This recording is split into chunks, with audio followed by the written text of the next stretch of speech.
from Minute Maid Park in Houston, Texas. CSN Houston brings you Houston Astros baseball. Today it's the finale of this three-game series, and the Astros are going for a sweep of the Texas Rangers. Good afternoon, everybody. Bill Brown and Alan Ashby along with Julia Morales to see if the Astros can win three straight from the Rangers. And they've really put together a nice run in their games against the Rangers and grabbed a nice series lead for the season, Ash. What a turnaround from last year when they won only 2 games of the 19 on the season series. Now the Astros are the dominant team between these two. John Singleton has really had a good season hitting against Texas pitching, and lately he's really picked it up. Boy, has he ever picked it up. He was a guy that was striking out so much. He's still striking out, but he's getting his hits in the first 48 games, hitting 172, but in the last 10, 306. In fact, if you pare it down to the last 7, he's well up over that 300 mark at 321. But John Singleton is putting up the nice numbers. In August, he came up with this opposite field stroke here at home, a couple of home runs going the other way, and then, of course, he launches to right center field as well. Even an inside-the-park variety home run, originally called out at home plate, but got it to swing his way. He's driving the baseball, driving in runs, and that's the John Singleton that the ball club would love to see. This big hit, one of the key swings last night for Houston. Coming up, perfect pitch man. The Astros are getting high praise for the rise of their starting pitchers, but it's what happens behind the scenes that has made the staff stand tall. Julia Morales chats with the man behind the men on the mound when we come back.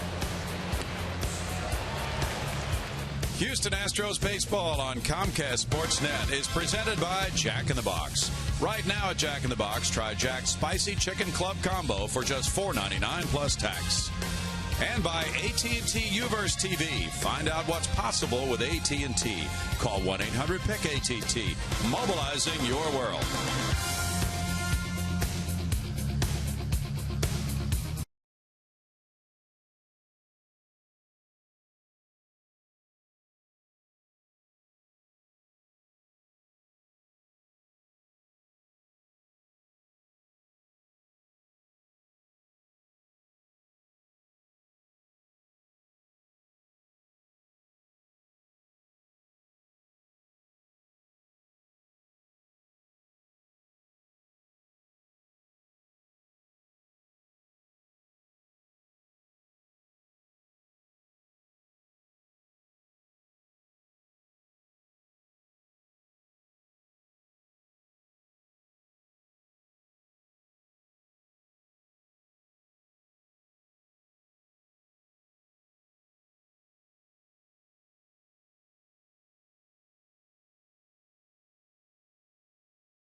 Park. Astros Rangers closing out a 3-game sweep here on this Sunday afternoon, and I'm joined by pitching coach Brent Strom, who's done a lot with this starting staff here, and it's been fun to watch him, especially here lately. And Bo Porter says a lot that the success starts on the mound. And here recently, what has impressed you, or what have you liked from your starting staff? Well, as you know, we started the season fairly well, and then we hit a little bit of a lull where we we kind of flatlined a little bit and got in some bad habits. And what I've been happiest about is that recently we've kind of made some adjustments as the hitters have made adjustments to us. And so we've had some good outings as of late. And I'm particularly proud of the fact that we're giving a solid 6 innings at least every outing, which is what you need to do to try and win ball games. We've seen with a couple of guys that they've been developing more of a it's like a harder curveball, I would say, and the slow overhand curveball may be working its way out of the game, it seems. What's your philosophy on this, and have you noticed this? Well, as you and I have talked in the past, Julia, what I'm trying to do is hide pitches as best as possible, and it's just like with Peacock. One of the things I'm going to look forward for Peacock's next outing is to throw more elevated fastballs, more high fastballs. The research has shown that he's very successful when he throws above the belt. That hides his curveball, his normal breaking ball. When he consistently tries to throw the big curveball or whatever, then that ball pops out of their hand. And the hitters, these major league hitters are so good; they can read pitches.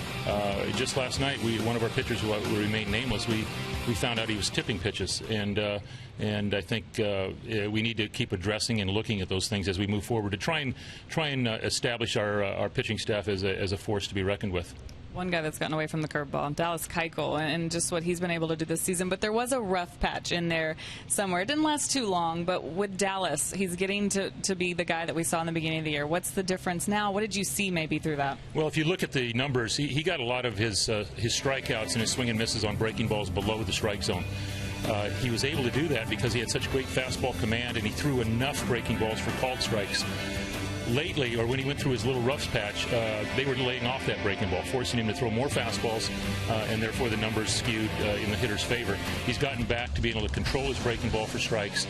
Therefore, if you only throw a few for called strikes, and you get a few called strikes, the batter and also the people in the dugout that are watching the game realize that he has command of it. Then they'll start chasing the ball below the zone. The key to this pitching thing is to make strikes become balls and make balls become strikes. And if we can do that consistently, then we'll be good.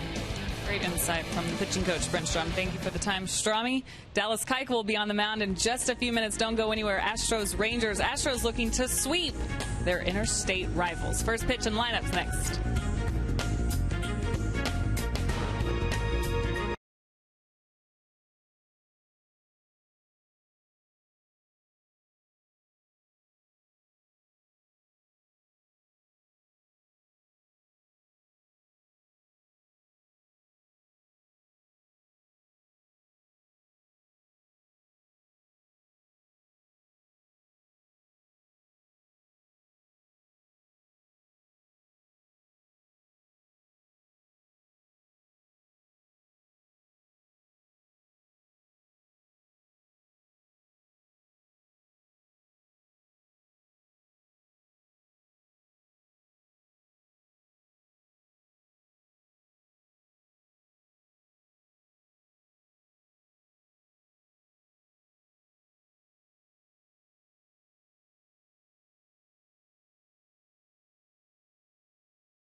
against Texas so far this season, and with 8 games remaining between the two, we have another series coming up later on this month between the Astros and Rangers here. Then the Astros will go to Texas on their final road trip of the season. Right now the Astros are 23.5 games out in the AL West, and the Rangers trail by 27, so that makes it a 3.5 game differential, with the Astros sitting at 49-68 and the Rangers at 45-71. He's back. Jose Altuve back in the starting lineup, playing second base, and in the number 2 spot in the order, with Robbie Grossman still in the leadoff spot as he has been, because Bo Porter wants to ride the hot hand with Robbie Grossman, who has really been torrid in reaching base. Now we check the Texas Rangers starting lineup for Ron Washington. Shin-Soo Choo is the DH and the leadoff man for them. It's Elvis Andrus at shortstop. Alex Rios returns to the lineup in right field. He's missed the last couple of games with a sore ankle. Adrian Beltre is at third base with J.P. Arancibia at first. Adam Rosales at second base. Leonys Martin in center field. Robinson Chirinos the catcher today. The left fielder is Daniel Robertson. On the mound for the Astros, left-hander, 26 years of age, Dallas Keuchel, 10-7 on the year with a 2.89, very fine ERA. And his last 3 starts have been solid as a rock. 1-1, 0.78 the ERA, just 2.17 the batting average against. Look at the strikeout to walk ratio. He has been fantastic as he has refound his groove a bit. And Brent Strom talked about some of the things he's been doing. Whatever he's doing, it's working. The Rangers have seen him pitch very well in both of his starts against them this season. He has won both of them. 2-0 with a 2.30 ERA for Dallas against Texas so far this season. He's 2-2 lifetime with a 3.91 against them. Just an outstanding year so far through those 21 starts, completing 4 of them. And the WAR of 3.0 is a high figure, indicating that this pitcher has contributed a lot to winning for this ball club. King of the ground ball this year as well. He's just a master of the lower portion of the strike zone, and yet tries to exploit that upper portion at times to keep hitters honest. Well, the Astros have won the first 2 of this series. They had lost 3 in a row in their trip to Philadelphia, but they sprang back. They got 3 in the 8th inning Friday night to take that one 4-3, and then last night they won it 8-3. Shin-Soo Choo at 248 has 10 homers, 36 runs batted in, and he is 2 for 10 lifetime against Dallas Keuchel. Third baseman Matt Dominguez off the line and on the grass, and Choo takes it for strike 1 from Keuchel. Keuchel trying to win the first August game in his career. He is 0-6 with a 4.81 lifetime ERA in the month of August. That's called a strike on appeal to third base umpire Jim Wolf. Choo unable to check his swing. Astros 11-10 in Keuchel's 21 starts this year. That pitch is up, and it's a 1-ball 2-strike count for Choo. Rangers are 9th in runs scored in the American League with 470. And that's a strikeout to open for Dallas Keuchel. Not a whole lot of defense needed on the strikeout, but they're going to put one out there anyway today. In the outfield, left to right, Chris Carter, Jake Marisnick, and Robbie Grossman. On the infield left side, Matt Dominguez and Marwin Gonzalez. On the right, Jose Altuve and John Singleton. And behind the dish, Carlos Corporon. Elvis Andrus steps up and then steps away for a practice swing. 274 for Andrus. He has 2 homers, 31 runs batted in, and 4 for 22 lifetime against Dallas. Takes that pitch for strike 1. Dallas really attacks the strike zone. He has walked 34 and 143 in the 3rd innings. That pitch comes in, and it's a 1-ball 1-strike count. Dallas is one of those pitchers, and maybe they're rare in today's game, that can take teams that want to take pitches right out of their game plan. Yeah, he sure can. 2-1. Bo Porter's club on the move. Just 2 wins under last season's total. Ground ball to shortstop. Marwin Gonzalez, 2 outs. Somebody asked Bo Porter if he had talked with Ron Washington, the Rangers manager, this series. He said, yeah, I picked him up at his hotel today and we came to the ballpark together. So good friends. 7 straight wins for Bo Porter's club against the Rangers, and they've outscored Texas in those 7 games 53-24. So the tables have been turned after Texas went 17-2 against Houston last year. 8th season for Wash as the Rangers manager. He played with the Astros. There's ball 1 to Alex Rios. Rios has had that tender ankle we talked about. 293, 4 homers, 45 runs batted in for Rios. It's his first action of this series. He hits it in the air, and the right fielder comes in, Robbie Grossman,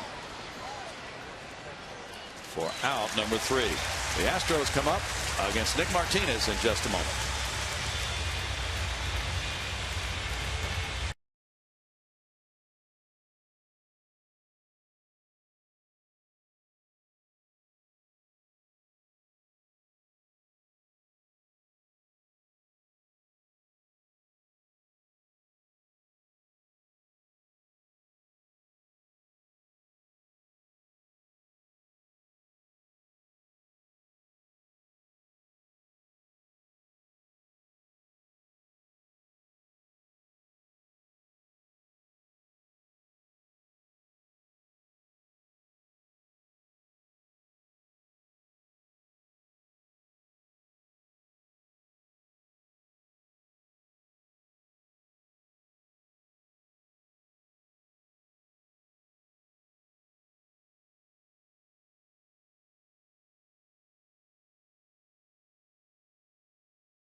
Cotton candy ready for the fans, and their lineup is brought to you by Jack in the Box.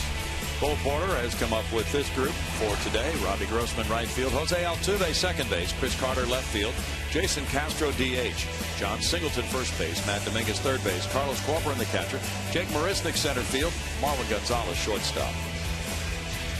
On the mound for these Texas Rangers, 23-year-old right-hander Nick Martinez, 1-8 on the year, 5.31 the ERA.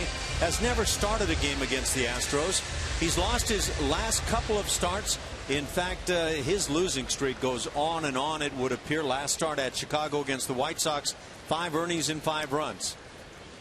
Robbie Grossman has been sizzling lately. There's ball 1 to Robbie. A .206 batting average, including 5 homers, 23 runs batted in, and he's hit .458 against the Rangers. 3 homers, 7 runs driven in. Grossman takes a look at that one, and it's a 2-ball no strike count for Robbie, who was on base 4 times last night in 5 trips. He had a single and 3 walks, scoring 3 runs. And he was on base all 4 times Friday night. So quite an on-base average this weekend for Robbie Grossman. Been on 8 of 9 times to the plate. He hit the big home run in the 8th inning Friday night, batting right-handed. That was his first right-handed home run of the season. Now the count runs to 3-1.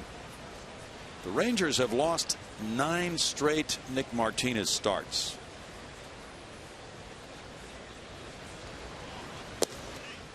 He deals, and it's 3-2 for the 24-year-old right-hander from Hialeah, Florida, who went to Fordham University, where he played a lot of second base. Last year he pitched at Class A Myrtle Beach and a few starts at AA Frisco. An 18th round pick in 2011 by the Rangers. That is a walk to Robbie Grossman, and he's drawn 39 walks this season. Defensively for the Texas Rangers, Daniel Robertson in left, Leonis Martin in center, Alex Rios back in right. On the infield left side, Adrian Beltre and Elvis Andrus. On the right side, Adam Rosales and J.P. Arancibia. Behind the plate, it's Robinson Chirinos. Here's the return of Jose Altuve to the lineup. He was pulled from the game with a neck problem Friday night and did not start last night. He's back in the lead in the American League batting race at .333. 4 homers, 34 runs batted in, a .369 on base percentage. Ranks him 9th in the league. He's 1 point ahead of Robinson Cano for the batting lead. And he and Cano have been going back and forth this weekend after Jose had a healthy lead. There's ball 1 to Jose. He leads in hits with 158 in the American League. He's hit .326 against Ranger pitching. Adrian Beltre's on the grass at third. Broken bat looper. Rosales out. It's over him into right center field. Here's Robbie Grossman first to third on the single by Altuve. Hit number 159. Well, a day off. Broken bat and another knock. And nice base running by Robbie Grossman, digging all the way to third. As soon as this came off the broken bat, Robbie read it as a base hit. Well, when you're willing to get jammed, sometimes it can pay off quite a good deal.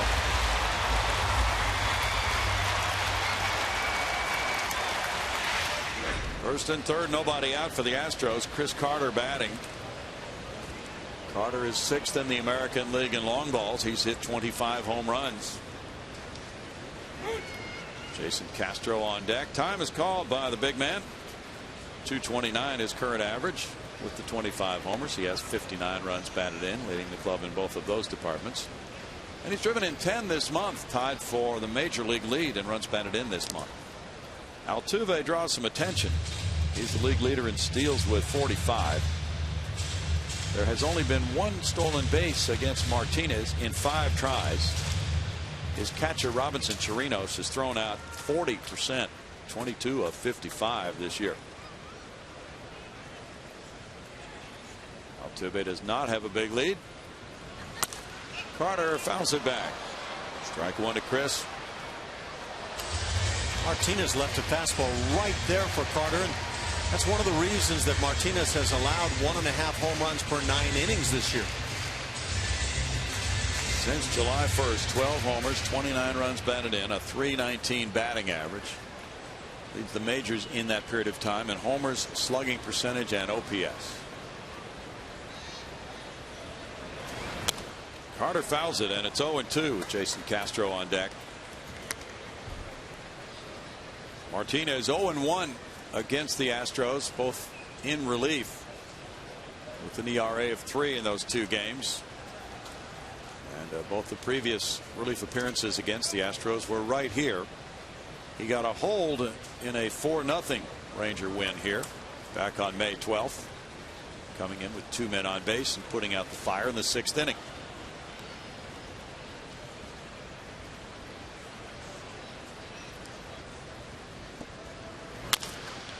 Chop slowly to third. Robbie Grossman comes home. There's 1 out. Rosales on to first. Double play.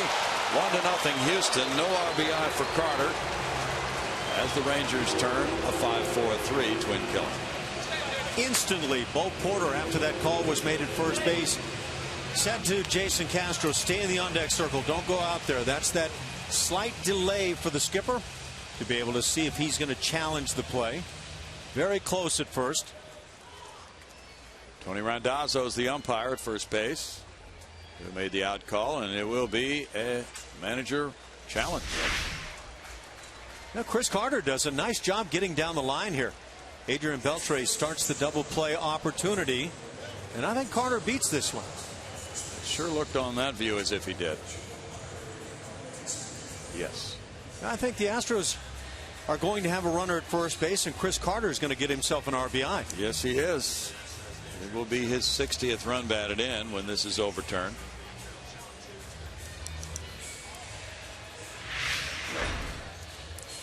That shouldn't take but about 10 seconds of videotape to realize that the umpires made a mistake right there.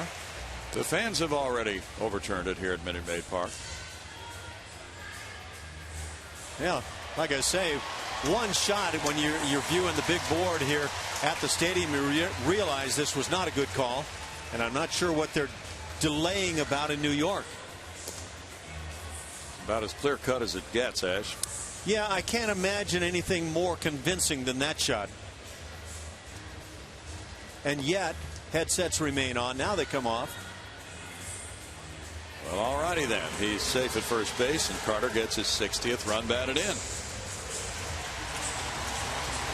So you wonder, I do anyway, how the umpires feel when they realize they miss a call that egregiously. Can't be a good feeling.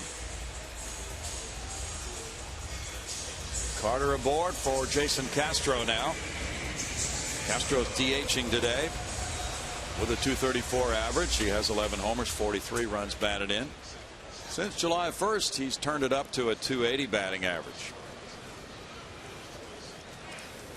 So that fielder's choice 5-4 in the force play. That was a 1-minute 15-second delay. Pretty quick as the process goes. 15 seconds would have been enough for me. This ball one to Castro. Castro batted second last night, had a couple of hits and scored a run out of the number 2 hole where he's done very well. But now back in the cleanup spot. He has 3 homers in his last 12 games. Fouls that one back, and it's a 1-ball, 1-strike count.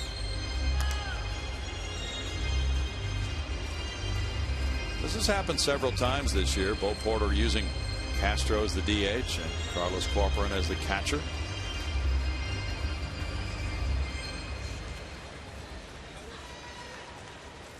John Singleton's on deck.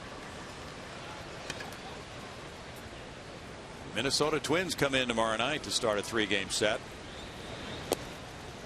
Breaking pitch comes in for a strike. That makes it 1-2. Rookie starting pitchers when facing the Astros this year are 6-3 with a 4.08 ERA. Nick Martinez is the only major league pitcher this season who's made at least 10 starts and has as many walks as strikeouts, 38 of each coming into this game. Foul back, still 1-2.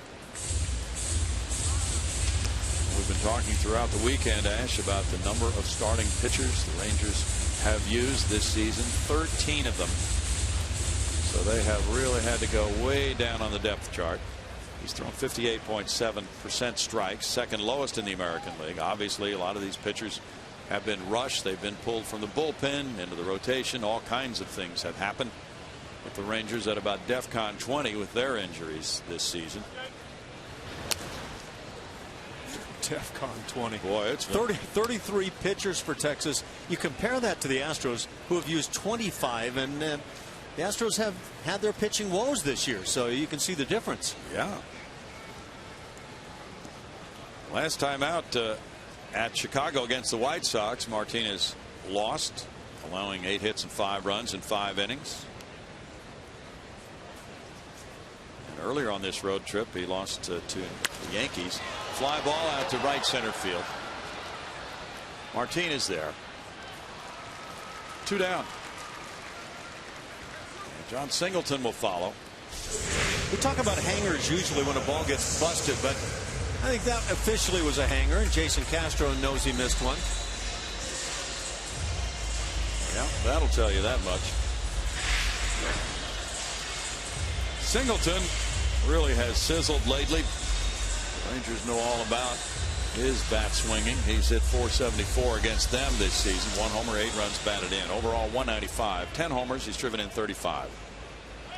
Last 13 games he's been in a very nice groove. The shift is on. Rosales is out in right field. Singleton rolls one to Beltre at third. He gets it over to first for out number 3. The Astros get a first inning run on 1 hit. They leave a man, and it's 1-0 Astros after 1.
second.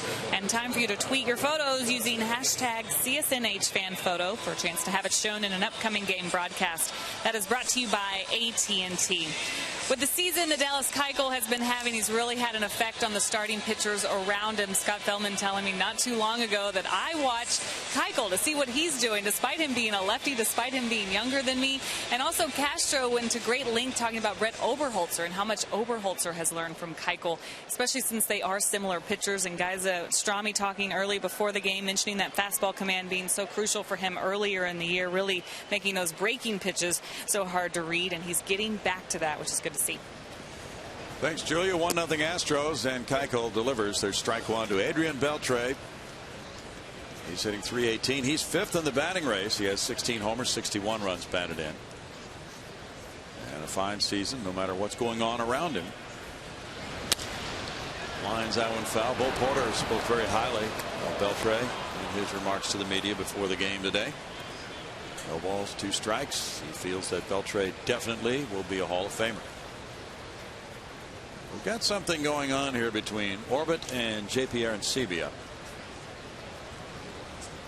Arencibia poked him with the bat last night, so it appears that it is on with Orbit. 1-2. Unintentional, of course. Personal grudge matches. Just can't have those in sports, can you? Yeah, you can. 2-2. So Arencibia has looked back and he knows he's being mocked by Orbit. Who didn't cry during the notebook? Come on, Orbit. Be human. Bouncer Singleton. Tossing to Keuchel. That's 4 straight. Retired by Dallas to open this game. He is the top ground ball pitcher in the majors. He has 2 ground ball outs so far. Yeah, it's one thing you want to do as a first baseman when you get that ground ball, feeding the pitcher. Lead him. Now, this might be a little bit extreme, but it's more helpful to be led like that than a toss behind. And so nice job by Singleton.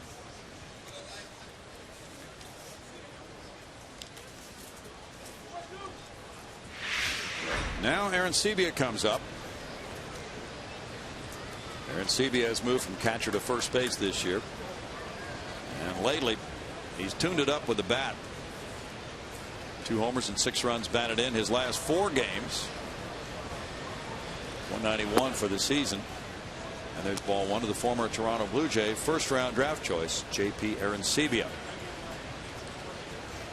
He leads the majors in runs batted in since the All-Star break. There's the lowest fly ball percentage, but then Dallas Keuchel has the highest ground ball percentage. So that goes hand in hand. Imagine that, a guy leading in both of those categories.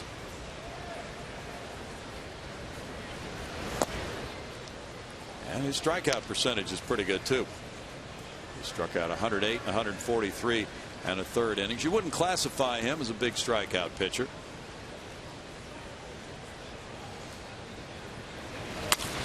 Bouncer back to Keuchel. That's the other thing he leads in, is total chances per 9 innings.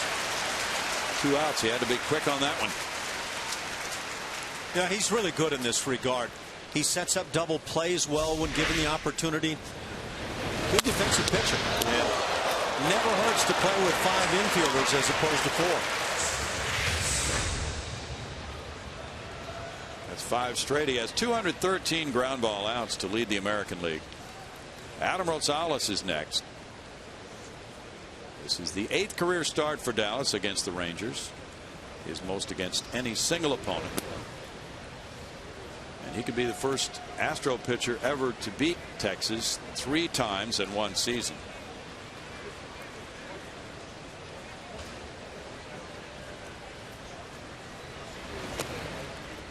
It's 2-0 to Rosales, who has had a pretty good resurgence with the Rangers, hitting .342 with 3 homers, 9 runs batted in. He can play several positions. He's at second base today. The last Astros pitcher before Keuchel to have 4 complete games in a season was Roy Oswalt in 2005. That's a ball to make it 3-0 to Adam Rosales, formerly of the Cincinnati Reds. Adam is 31 years old, from Chicago. He went to Western Michigan. Played for Oakland as well. That's a strike, making it 3-1 to Adam. Adam had a couple of hits in the game Friday night against Brett Oberholzer. Swings at that one, and that makes it a full count on the foul tip by Rosales.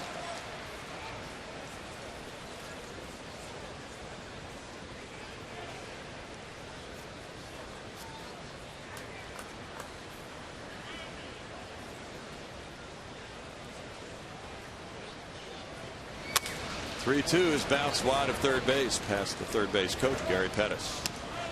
Rangers will go back home. This is the end of their road trip. They are 2-6 on this trip. There it is. He's all set to go now. Got the dirt out of the cap. He got the baseball. Cares about this unwearable cap. That's a 2-out walk. Rosales is a hustling type player. He runs up the line to first.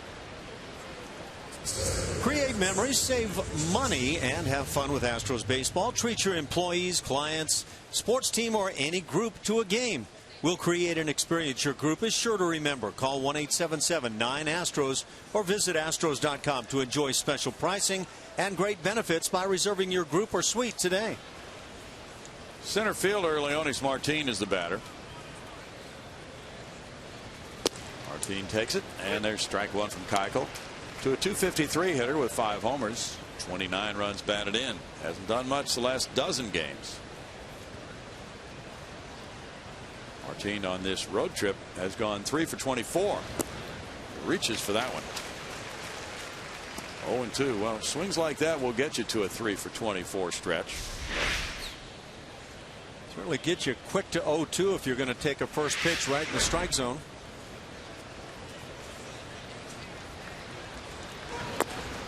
He expands his zone even further and strikes out. That's number 2 for Keuchel. And he has 2 hitless frames in the book and a 1-0 lead.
I'm joined by this Freddie Fender here, a.k.a. Hot Dog Heaven, and I'm about to chow down on this, but before I do, let me tell you about In-Game Live over at CSNHouston.com. It's your place for all the stats you need that go beyond the box score, and also you can vote for Player of the Game. Your top choice is shown on TV afterwards on Astros Postgame Live. Okay, for our Twitter question, so last year, the Astros were 2-17 against Texas, but right now, they've won 7 straight against the Rangers, so what's it been like to witness this turnaround, especially against Texas? Tweet me at HoChenCSN. I read the best tweets on TV. Guys? Thank you, Howard. There's ball 1 to Matt Dominguez. He's on a 6-game hitting streak. Flashes this one on a line to left field. Make it a 7-game streak for Matty D. Here's the pickup by Robertson to hold him to a single. That's hit number 2 for the Astros today. Big smile on the face. That comes along with hitting streaks. But it feels good when you start feeling it at the plate.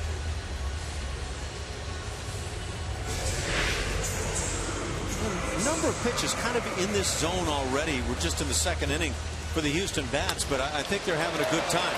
And you can see why the numbers on Nick Martinez have been a little inflated this year. Big series for Matty D. He's 4 for 9 against the Rangers. He's aboard for Carlos Corcoran, a switch hitting catcher with a .244 average. Corp is making his 37th start at catcher this year. He's been the starting catcher. The Astros have played .500 baseball. And he takes ball 1. 5 homers, 18 runs batted in. A very good home run rate. He's 5th among American League catchers in at-bats per homer.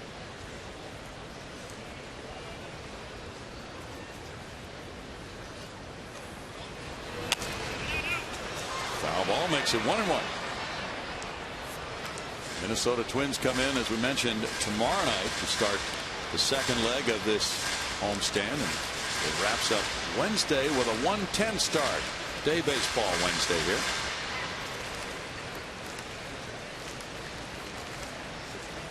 The Astros went to Minnesota in early June, so this will be the second and final series for them with the Twins this year.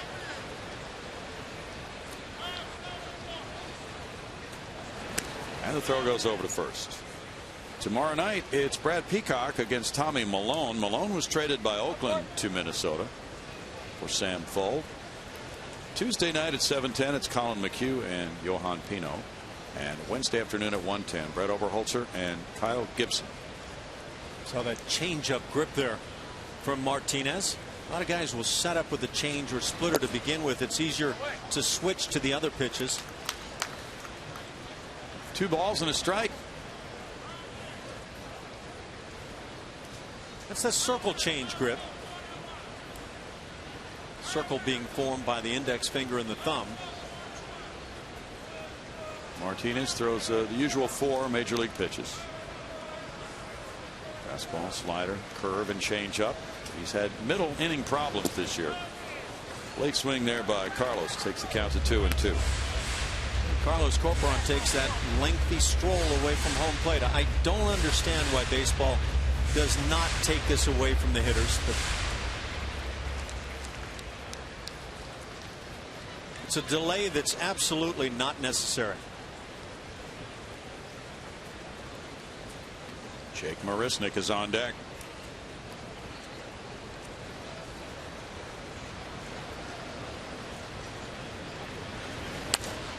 That's foul away. The only win for Martinez this year was at Detroit, May 24th. There goes the stroll again. Pitcher's ready to go. Yeah, Martinez is out there and pitching at a pretty quick pace today. Gave up a first inning run on Carter's force play after walking the leadoff man Grossman.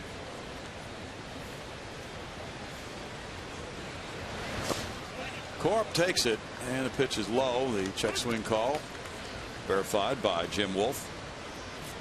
Now it's 3-2, and a decision to make here about starting the runner for Bo Porter. His runner at first, Dominguez, is not fast.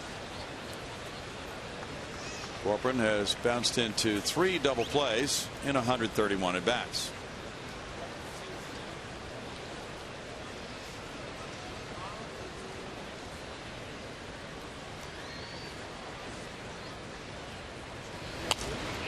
It's foul back again.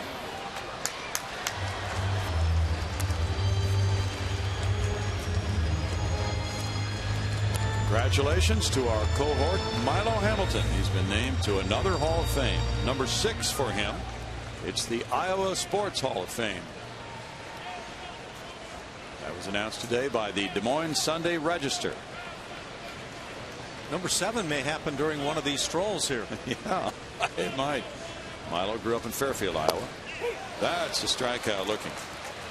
Strikeout number 1 for Martinez. Just a reminder, as you enjoy a cold one, to look forward to Miller time later in today's game. It's brought to you by Miller Lite. Milo's in the National Baseball Hall of Fame, the broadcasters wing. He won the Ford C. Frick Award in 1992. He's in the Texas Baseball Hall of Fame, the Radio Hall of Fame, the Texas Radio Hall of Fame, the Iowa High School Baseball Coaches Hall of Fame, and now the Des Moines Sunday Register's Iowa Sports Hall of Fame.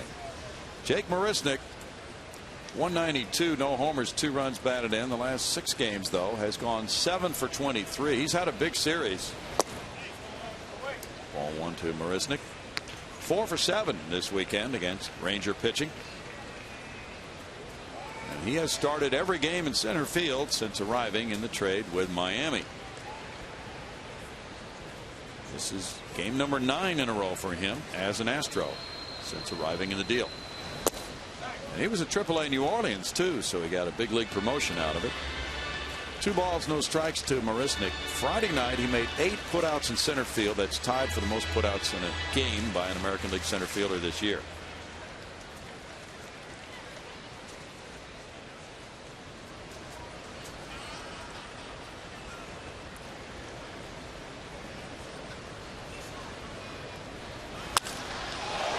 This one to left field, but will it be fair? It goes into the seats foul.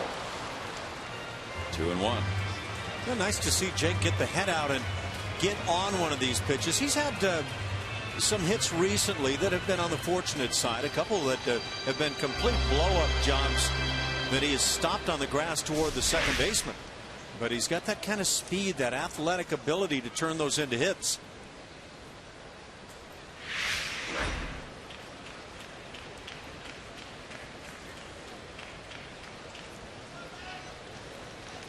Marwin Gonzalez is on deck with the Astros leading 1-0 here in the second. Fly ball out to right center field. Martin over to his left.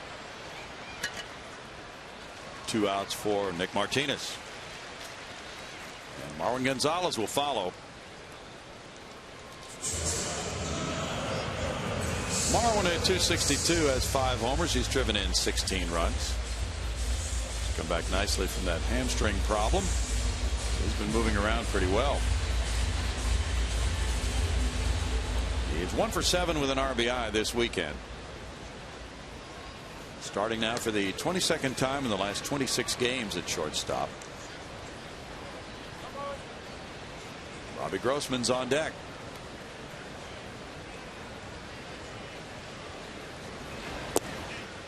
There is strike 1 call. We'll be joined next inning by Richard Linklater, and he is the writer and director of many films, and his latest film is Boyhood.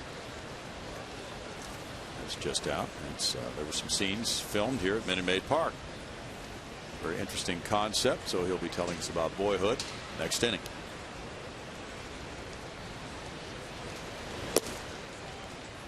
It's a 1-ball, 1-strike count. The Astros have hit .285 as a team against the Rangers in 11 games this year. They've scored 59 runs in those 11 games. Far greater pace than their overall .240 batting average, and an average of just under 4 runs per game in all of their games this year.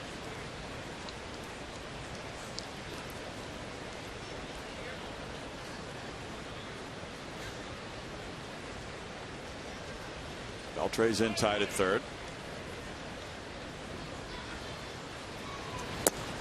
That one misses, and it's a 2-ball, 1-strike count.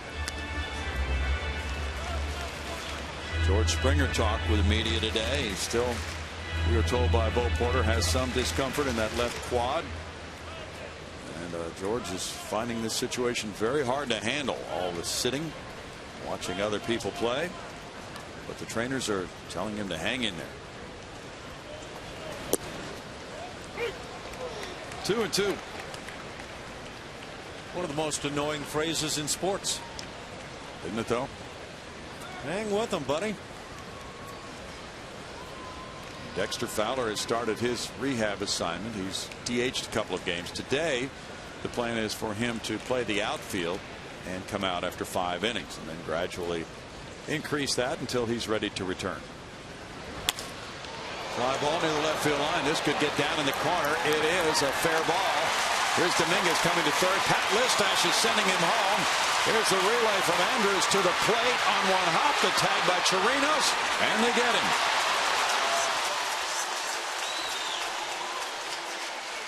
I think Matt Dominguez might have asked the home plate umpire right away, was my path to the plate blocked by the catcher? And I think Bo Porter is asking that question. It's going to be reviewed by the umpires. Here's a look at it, Ash. Well, you can see Matt Dominguez coming to the plate. Now, that foot goes in front of the plate without the ball. And that could be the deciding factor right here. The rule says you cannot block the plate without the ball. Well, eventually he does get the ball, but the foot drops in there before he has the ball. Right here. Now, is that breaking the rule? I would say that's breaking the rule. Yeah. Now, at this point, he has the ball, but he has previously blocked the path for Matt Dominguez, and in reality, Matt has nowhere to go. So Chirinos did not leave him that sliding lane to the plate. Watch Matt immediately with his hand start trying to communicate with Dana Demuth, the home plate umpire. It's coming right here. Hey, wait a minute, right there. He was blocking me. So Matt has this. He's keenly aware that he's blocked on his path to the plate.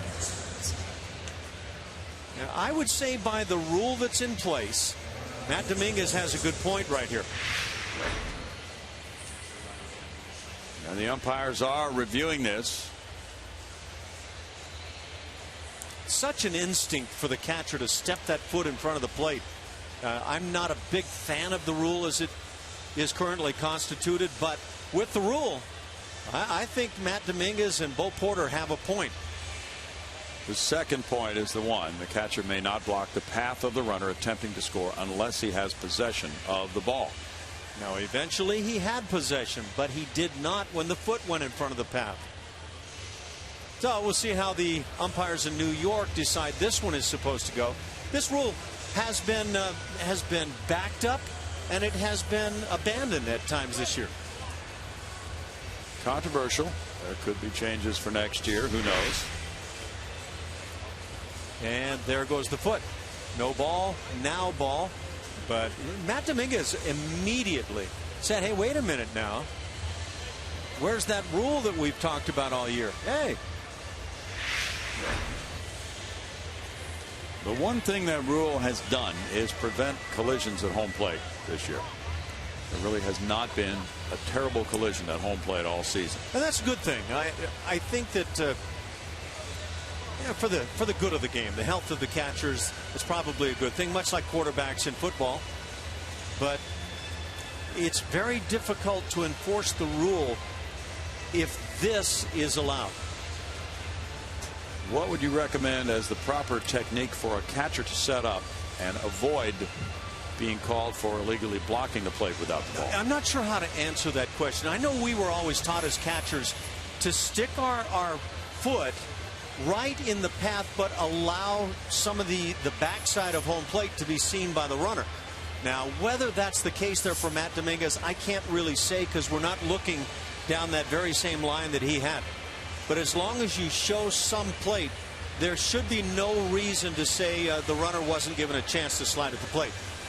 But watching that play over and over, I would have to say the foot seems to go in front of the path, leaving Matt Dominguez no plate to slide to. And so for me, that breaks at least the spirit of the rule that's been put in place this year. So if this is home plate and that's the field out there, if the catcher sets up here in front of the plate, that would be ideal. Then receive the throw, then move in and make the tag, right? I think that's the way they've designed it. With the wording of you can't block the plate without the ball, to me, that's exactly what's said, what you're offering there. But I really feel like that was broken, and they're going to go ahead and say what Chirinos did was fine. Yes, they are. So that's a 7-6-2 play. Dominguez is out for out number 3. And it's no runs, 2 hits, and a man left. We go to the 3rd inning, and the Astros still lead it 1-0.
Actor Richard Linklater cast a 6-year-old boy. Over the next 12 years, they made movie history. You guys ready to have some fun? Yeah! Now, discover what the New York Times calls one of the most extraordinary films of the 21st century. Boyhood touches something deep and true.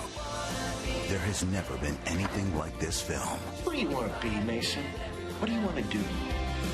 Boyhood, rated R.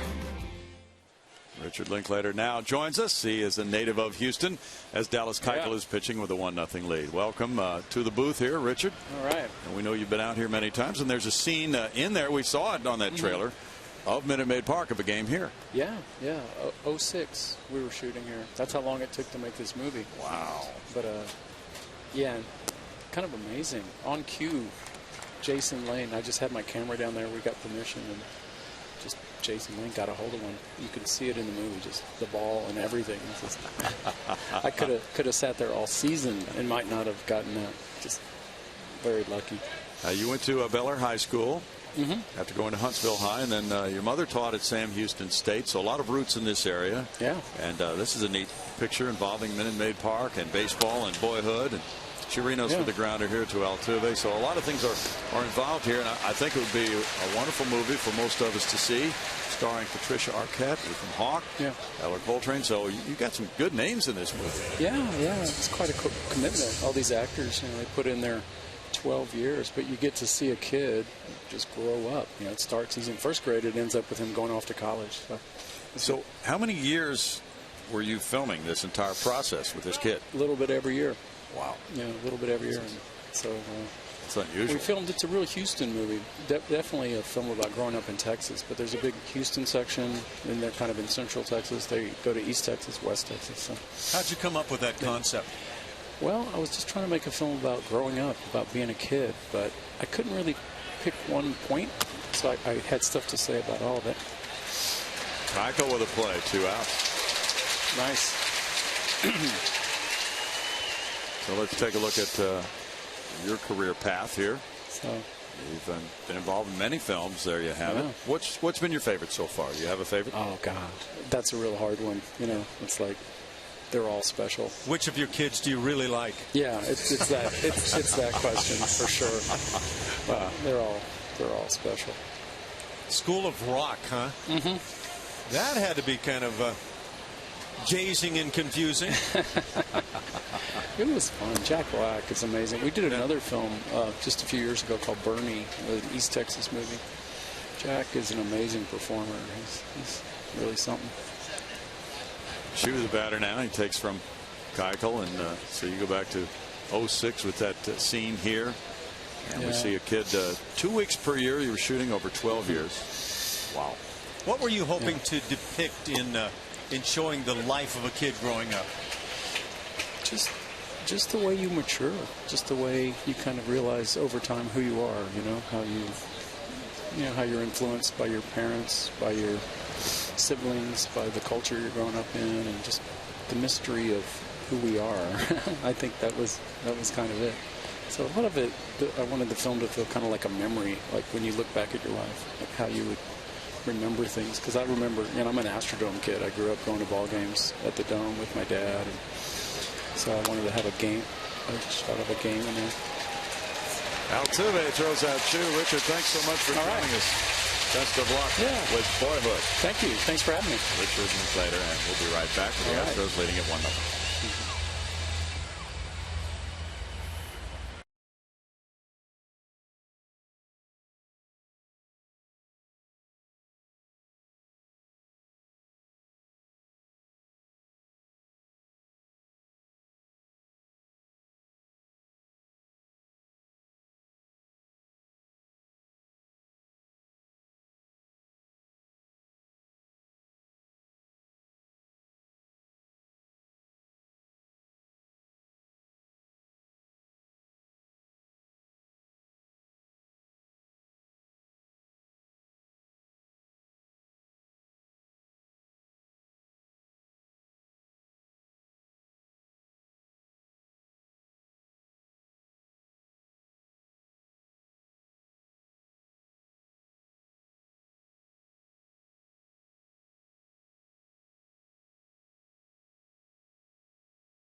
And our Geico quote of the day is going to be Robbie Grossman. Back on July 9th, when he was asked why it was going to beat the Rangers.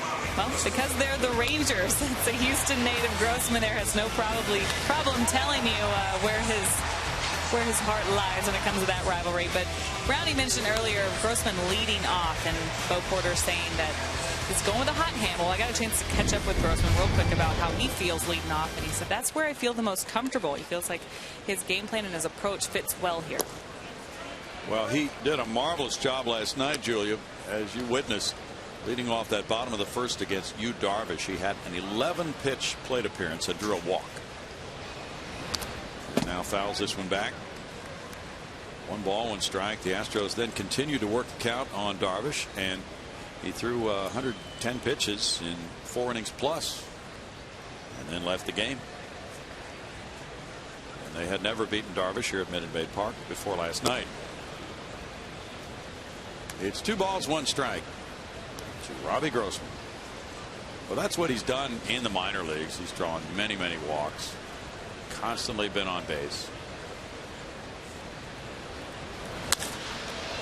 This one's in the air to left center field. Martin falling. 1 out.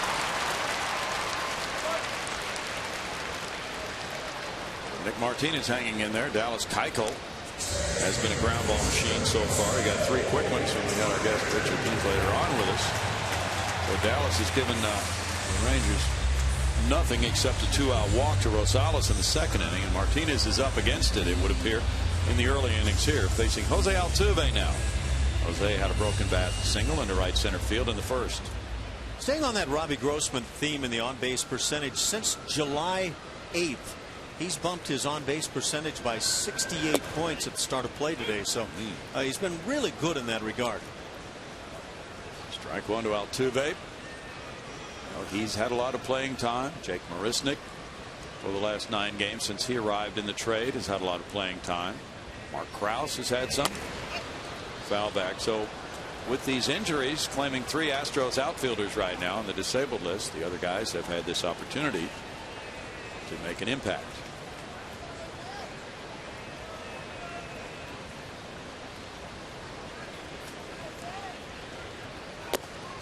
Altuve looks at it. It's 1-2.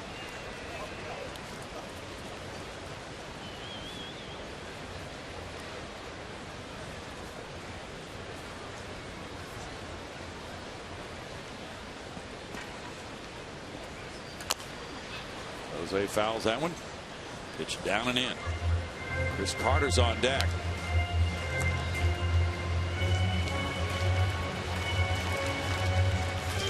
Alex Presley continues to feel better as well, and he may not be too far away from going out on a rehab assignment of his own. In the dirt, and it's 2-2 to Altuve. That's nice to hear from the local guy who's done what Richard has done in the movie business. Made baseball a part of his latest film. Read where he had spent some time as a younger man out on an oil rig. Oh, really? And did a lot of reading out there, and decided at that point that's when he wanted to start doing some of that himself, the writing and the production side of things. Okay. Hit by the pitch, Altuve.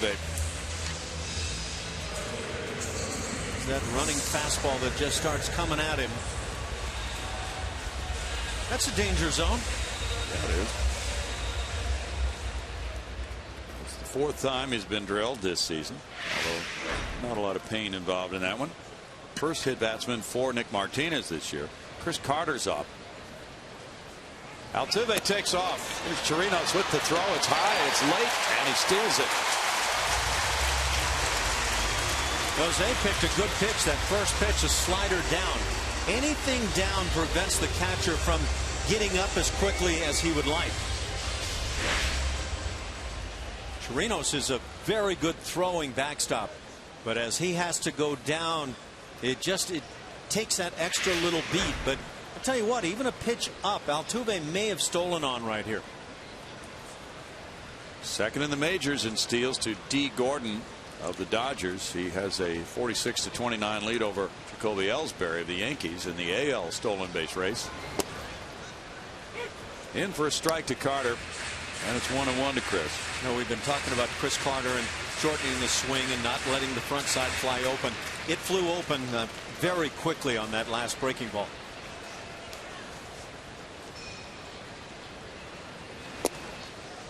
In tight for ball 2.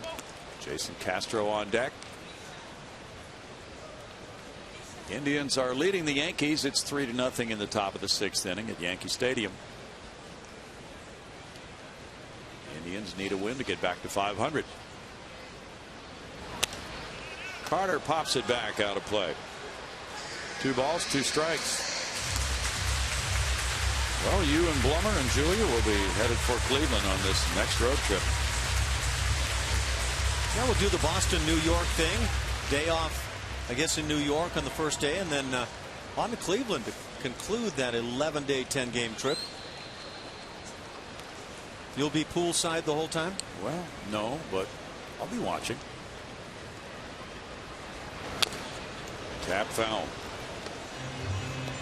He'll be going right into it, though. Of course, Boston in last place, but pretty interesting to see how the rebuild is going with the Red Sox. The fact that they were willing to trade away the John Lackeys and the John Lesters of the world and turn the page and move on. So you'll see what they have now post trade deadline.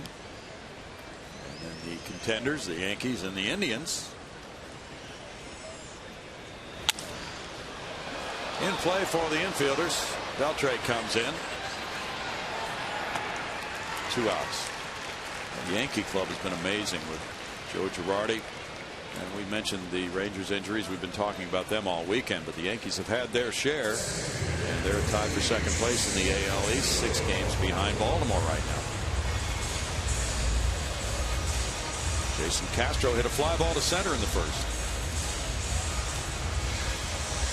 Tigers lead the Blue Jays. It's 5-0 Detroit. They're in the bottom of the 6th inning with David Price on the mound.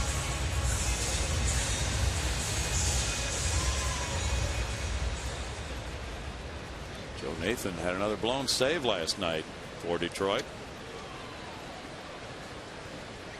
And Joaquin Soria had to leave the game when he was warming up. Soria now placed on the DL. Brad Ausmus going through some difficult times with injuries. Castro looks at ball 1. Anibal Sanchez is hurt. 53.6% first pitch strikes today. 4 of 13.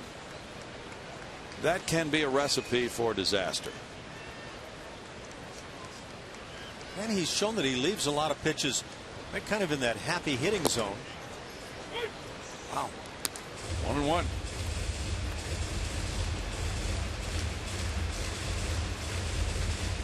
Well, this DH statistically much better for the Astros than it was a year ago.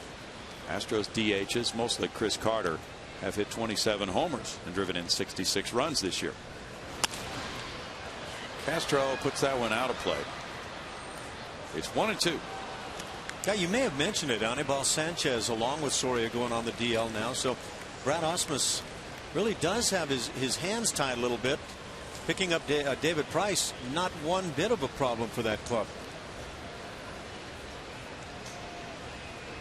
Cardinals lead the Orioles at Baltimore 3-1, middle of the 4th inning. The Cardinals have gotten waxed twice this weekend there. John Lackey really got lit up. Fouled away. So the wild card in the American League, how does that look right now? The Angels have a big lead for the first wild card spot. Then the Royals have the second wild card at the moment. But the Yankees, Mariners, and Blue Jays are all 1.5 games behind that second wild card position. That salad's going to get tossed a few times before the end of the year.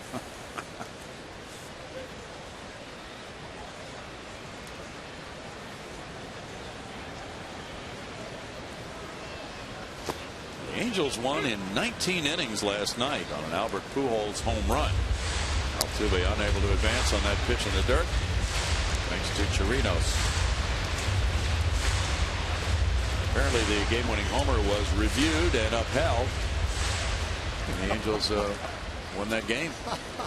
Oh, I can just imagine that the hearts were slightly on the uphold side of that one. Boy, that was a long night. Bouncer gets through in the left field. Altuve will come home. Here's the throw to the plate. And it's fielded out in front. It's run number 2 scoring on a Castro single. Castro gets his 44th run batted in. Altuve coming around to score. You put a shift on, you pitch him down and away, and you lose your shift advantage. Nothing else Jason Castro could do with that pitch. Just seems counterproductive when you pitch away from your shift. Nice job by Jason.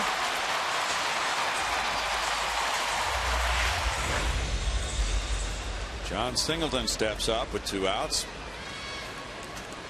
Well, the Astros as a team were hitting 180 with 2 outs and runners in scoring position before Castro delivered. Singleton looks at it. It's ball 1. John grounded to third earlier. Giants and Royals are in the bottom of the 3rd at Kansas City. Royals 4, Giants 1. Tim Lincecum on the losing end so far. Alex Gordon has hit another homer, his 12th of the year. Big cut there. We mentioned the Royals last night. They bear watching right now.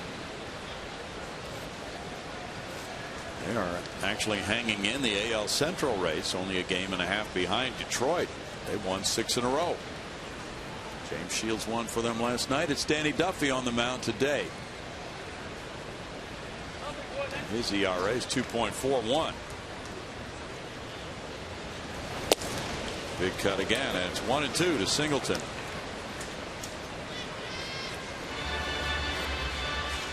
But that Braves game last night with Washington, they had a rain delay of something like 4 hours, and then they played extra innings, and Washington won it in the 11th.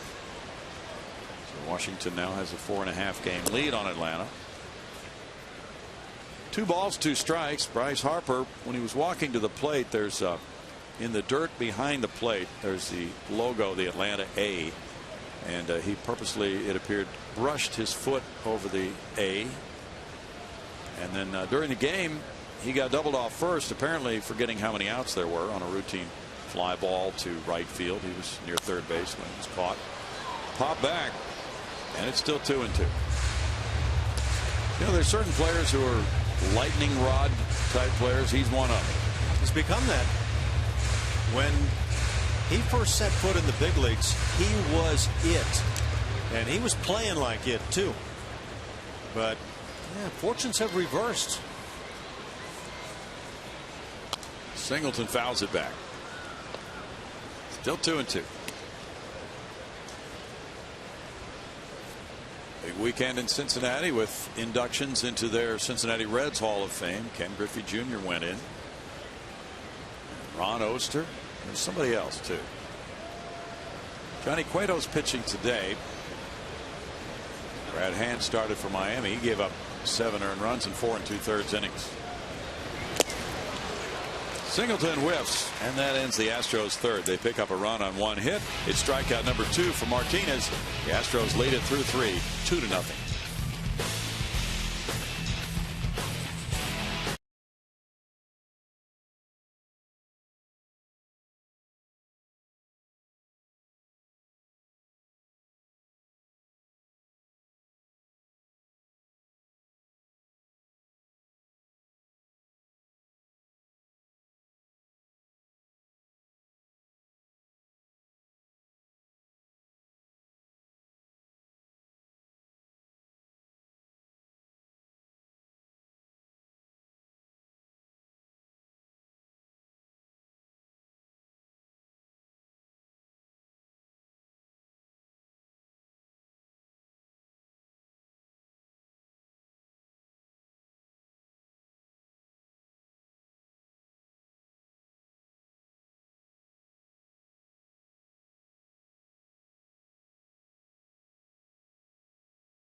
We go to the top of the 4th. Chris Carter and Astros legend Jimmy Wynn will be signing autographs at the Whataburger at 22710 Bel Air Boulevard in Richmond on August 12th from 11 to noon. Sign up to be the Whataburger What a Fan for a chance to win great prizes, including lunch with team president Reed Bryant. Visit Astros.com for more information. Guys. Thanks, Julia. 2-0 lead for the Astros. Dallas Keuchel's on the mound. He has worked 3 hitless innings with 1 walk, the only base runner. Elvis Andrus showing bunt, takes a strike. He bounced out to third in the first inning. Well, Phil Boudreau was checking on that game last night, that 19-inning Angels win. There were 558 pitches thrown in that 19-inning Angel win, and it went 6 hours 31 minutes. There's a liner, and it loops into shallow right field. A hit for Andrus, first Ranger hit of the day. He's aboard for Rios. And that other member of the Cincinnati Reds Hall of Fame inducted last night, Dave Parker. Dave Parker, Ron Oster, Ken Griffey Jr., all born in Cincinnati, went into the Reds Hall of Fame last night. That hit's a little bloody going down the side. I don't think you heard the groan that came out of me with the 6-hour and 31-minute mention of the ball game. No. It was so guttural, I don't think it was picked up by the microphone. It was primeval.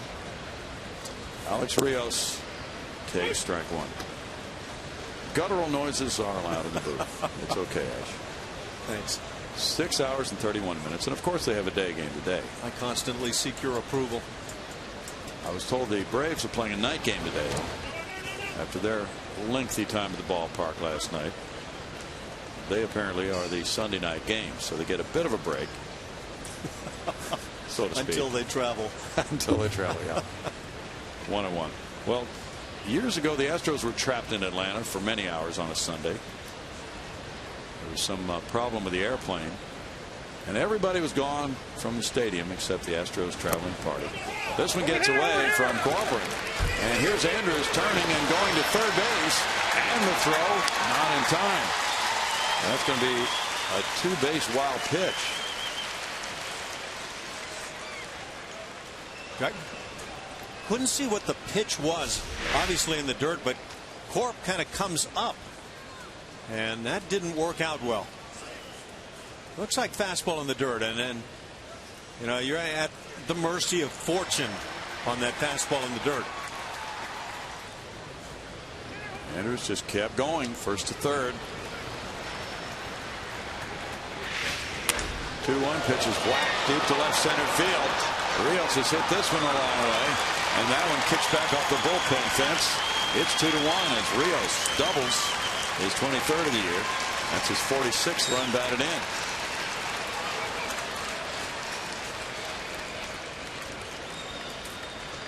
Now the Rangers showing some life. Have 2 hits in a row and bring up Beltre. Well, this ball is simply whacked. Left up, the unusual up pitch from Dallas Keuchel. I don't know that that was by mistake or intentional, but I want to file that in the memory bank. Adrian Beltre grounded out to Singleton, Keuchel covering. That one goes into the Astros dugout, and Karem's right out again. Strike to Beltre. The Reds have gotten 2 homers today from their catcher Devin Mesoraco. He has hit 20. He had a streak earlier in the year, consecutive games with home runs. I think so.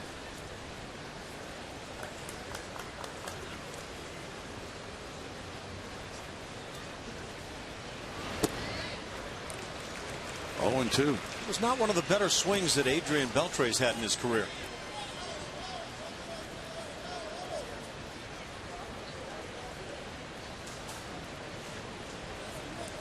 Rios the base runner at second, nobody out.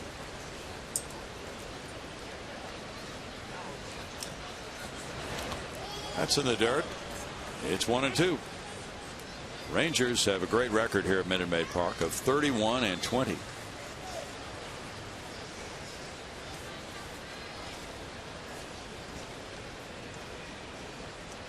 Overall, they're a .722 winning percentage against the Astros since the start of '09 is the tops in the majors. That's a line shot, and Dominguez gloved it to the backhand side for out number 1. That ball was blistered. That was quite a shot there at second base. It really was. Both major leaguers and both very fine ones. It's a great shot at second base. Matty D reacted. That's one out, and here's Aaron Sebia now. JP grounded back to the pitcher in the second inning.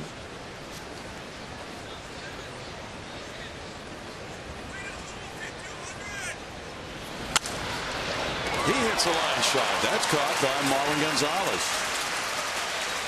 Marlon must have battled making the catch on this. Otherwise, I would have anticipated a quick glance to second to see about the double play. Might have had a close play. No, stalled one after another. It's tough to tell why Marlon's head went down instead of glancing back towards second. That may have knuckled at him. Adam Rosales hits one between third and short. Diving play gets away from Marlon. And here's the go-ahead for Rios to score. Throw to the plate on one hop. The tag by Corcoran, and it gets away. And the game is tied at 2. The ball was kicked out of Corcoran's glove on a sliding Rios, and Rios is limping now on that right ankle, which has been keeping him out of the lineup. He limps back to the dugout area. It's a 2-2 ball game after he scores that tying run. Initially, this appeared that it would be an infield single and nothing more. Marlon got his glove on it, but then couldn't hold on, and Rios gets the send. That throw has a chance to get him, but I can't emphasize how difficult that play is for a catcher. Ball in the glove just momentarily and right into the runner, and the runner hits the glove, knocks the ball out. Yeah, it's kind of the nature of that play. In fact, that ball may have hit Rios initially. It might have. Now Martin is the batter. He hits it in the air, and there's Singleton underneath.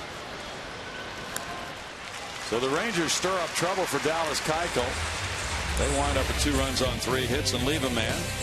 And it's now 2-2.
Never was in Carlos Corcoran's mitt for very long, as we'll see here. Yeah, it just gets in the webbing there, maybe, as the foot of Rios comes in and knocks it immediately out. That throw takes the glove and even the catcher right into that baseline. Carlos did a great job. His left foot did everything that he could make it do to stay still in that neutral zone. Didn't step in front of the runner at all, but throw just too much into the runner. Rios left the game. He's been replaced in right field by Jim Adduci. The Astros come up in the home fourth inning in a 2-2 game with Matt Dominguez leading off. He led off the second with a single, but then he was thrown out at second base. And that's ball one. Interesting to see the catching styles on the tag at the plate with Altuve back in the third inning. And then this play here in the fourth. 2 balls, no strikes. Well, the play in the third inning was that was Dominguez rather in the second inning trying to score from first on the double by Gonzalez. And he was called out after review because Chirinos was ruled to have done nothing illegal, but he seemed to leave no sliding lane for Dominguez. I would respectfully disagree with the ruling they made on that one. But as I say, the call has gone both ways this year. Gonzalez comes in and calls off his first baseman, Aaron Sebia. 1 out. I would say, based on the way calls have gone both ways on that play at the plate this year, that there's confusion amongst all, the umpires especially, in terms of how to judge that play. Well, Corp definitely left a sliding lane for Rios. Now, Corp was perfect. He was set up out in front of the plate. Now Carlos coming to the plate for the second time. Struck out in the second inning.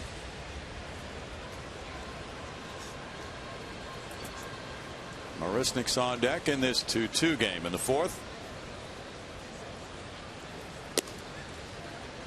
Martinez delivers it. It's ball one. Corcoran's hit .333 against the Rangers with a homer and 7 runs batted in this season. This one to right center field. Martin, 2 outs.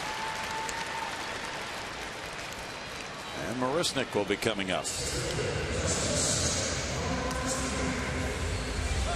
Marisnick hit a fly ball to center in the second.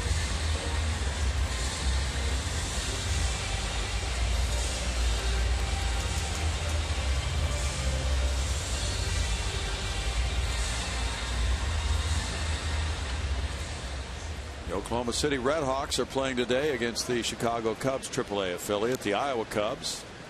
Those two teams pretty close in the standings. They strike one to Marisnick.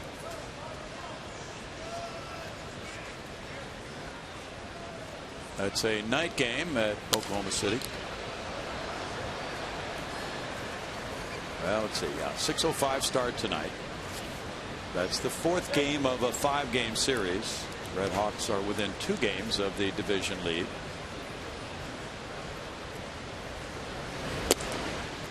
Asher Wojciechowski will be starting tonight for Oklahoma City. And Chris Bryant, the third baseman for Iowa, has 38 home runs this year in the minor leagues. 1-2. And that's strike 3. Strikeout number 3. We go to the 5th inning with the score 2-2.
here at Minute Maid Park.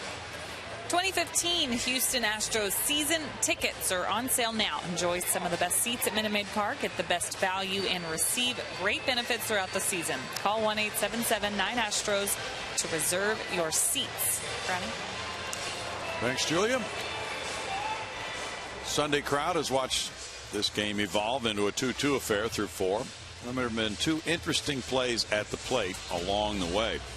We had that one involving Matt Dominguez being called out in the 2nd inning with Chirinos blocking the plate, but he was not ruled to have blocked it illegally. And here's that one. And then on the right, here's Carlos Corcoran, who left the sliding lane, and Rios slid in.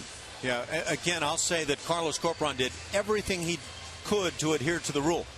What Chirinos did was he stepped in before he had the ball. We see him with the ball, but before he ever got the ball, he moved that foot in front of the lane and left Matt Dominguez with no place to slide, and Matt immediately pointed that out to no avail when it was all said and done. But I think Matt was right. That's a big difference in this ball game, which is tied at 2. Here's Robinson Chirinos looking at ball 1. Chirinos grounded out in the 3rd inning. Talking about that series game number 4 tonight between Oklahoma City and Iowa. That's out to right center field. A long run here. Marisnik will not be able to make the catch. It's off that wall. And into second base, Chirinos with a leadoff double. That's his 12th of the year. The Rangers getting some good swings now off Keuchel. Well, he's starting to leave some pitches up, and that's un-Keuchel-like. 3 no-hit innings to start with 6 groundouts. You can see where that pitch is. And that's not what has led the way for Dallas to be so successful this year.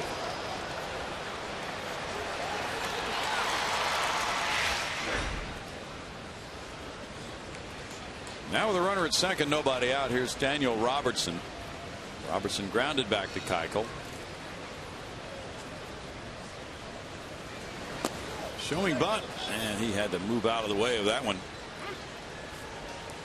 Ball 1 to Robertson. So he gave up, Dallas did, 2 line drives to third and short, and then a pop-up to first for his 3 outs in the 4th inning, and then allowed 3 hits and 2 runs as well, to reinforce what you were saying, Ash. Nice of anybody to attempt to do that. The Oklahoma City win last night over Iowa came on a walk-off grand slam by Joe Sclafani.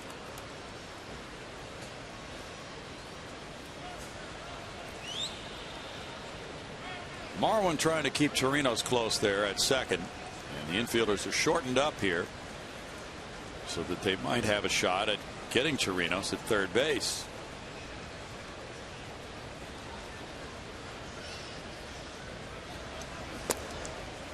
Keuchel missing there, falls behind. 2-1 in the count.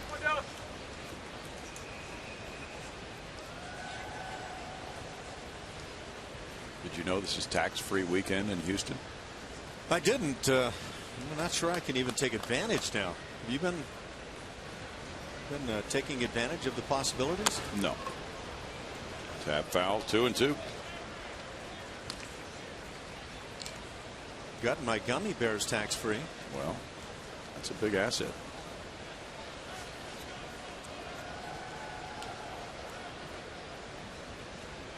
You going to take some to Blummer on your next road trip?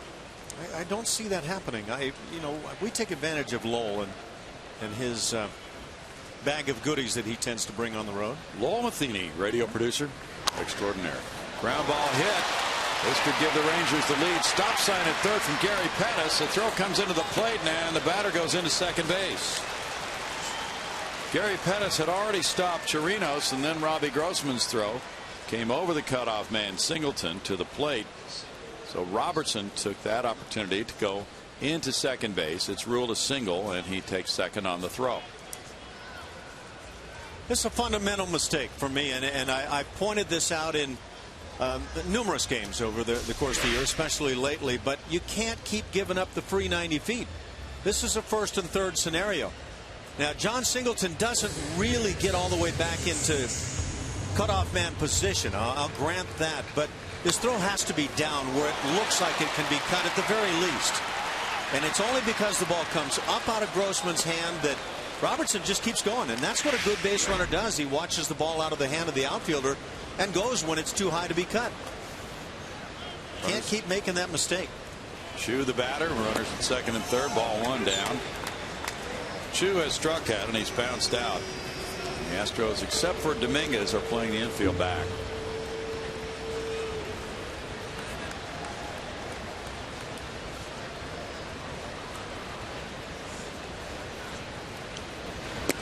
Chu takes that one in. It's 2-0. Another peek at that play. Robbie Grossman does what you're supposed to do. Charge the ball hard, but then the throw is just, I'm going to throw it to the plate instead of I'm going to throw it through the cutoff man, which is what it must be from the outfield. This one gets away from Crawford, and the go-ahead run scores. 3-2 Rangers. I don't know what's going on. This looked like a breaking ball in the dirt, and Carlos did not go over to try to block it at all. And I think Dallas is weighing in his mind what in the world is going on right now. That could have been a fastball. Tough to tell. I'd have to see velocity on that, but if that's a breaking ball, that is wrong course of action. Wild pitch for Keuchel. Now a runner at third and a 3-0 count, and Chu takes it. 3-1. Infielders have moved in tight now. Robertson at third runs pretty well.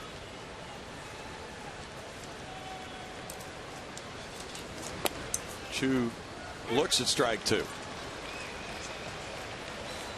3 balls, 2 strikes to Chu, who has not hit very well with men in scoring position this year. By the way, back on that wild pitch, 80 miles an hour. So it was either the change or a breaking ball, and in either case, that's alert for the catcher. I'm going to go down and block anything in the dirt. Well, after falling behind 3-0, there's a strikeout for Keuchel. That's number 3. Big strikeout. But it's just the first of a couple outs he needs, either strikeout or pop-up variety. Fundamentally, not a good afternoon right now. Elvis Andrus is the batter with the infield in and 1 out. He singled to right in the 4th. Strike 1 for Keuchel. Jim Adducci's on deck.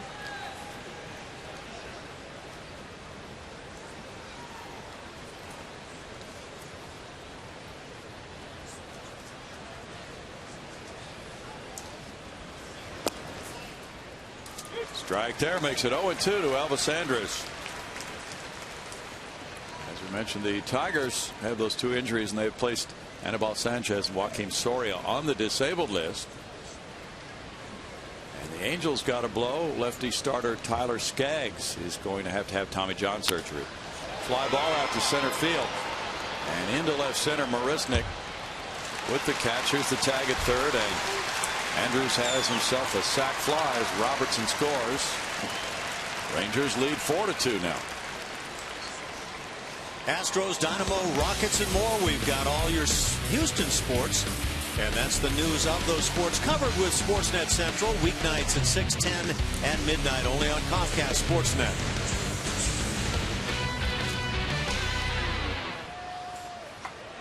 Now, Jim Adducci, who replaced Alex Rios in right field, is the batter. Strike 1 to Adducci, batting for the first time today, hitting .227 with 1 homer, 7 runs batted in. The homer was his first major league home run, and it came last night off Scott Feldman. 0-2 to Adducci. Adducci 1 for 4 in this series. 29 years old from Canada. And he takes 3. That's strikeout number 4 for Keuchel. The Rangers grab the lead with 2 runs, 2 hits, and they're up 4-2.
Sportsnet is presented by Slotomania.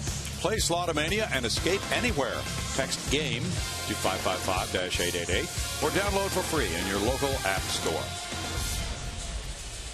Well, the Rangers have turned this game around. They were trailing 2-0. Now they're up 4-2. They had a 2-run fourth followed by a 2-run fifth. Now Nick Martinez works the home fifth inning. Marwin Gonzalez the batter. And it's ball one. Marwin doubled to left in the second inning, and on that play Dominguez was thrown out at the plate. 5 hits for the Rangers, 4 for the Astros. Martinez deals, and that's ball 2. So now Nick, needing to go 5 innings to qualify for a victory, has been handed this 2-run advantage. He had a 1-2-3-4th.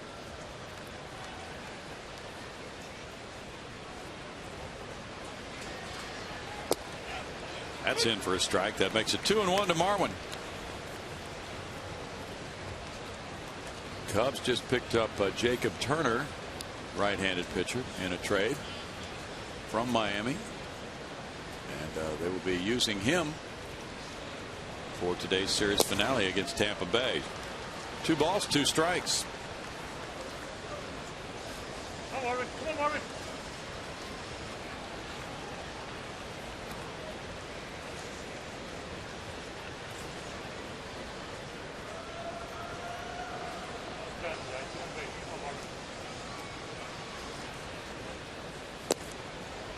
It's now a full count for Nick Martinez.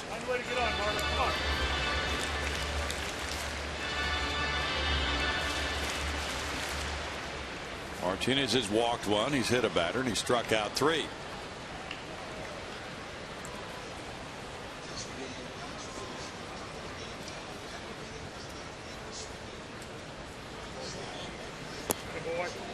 That is a leadoff walk to Marwin.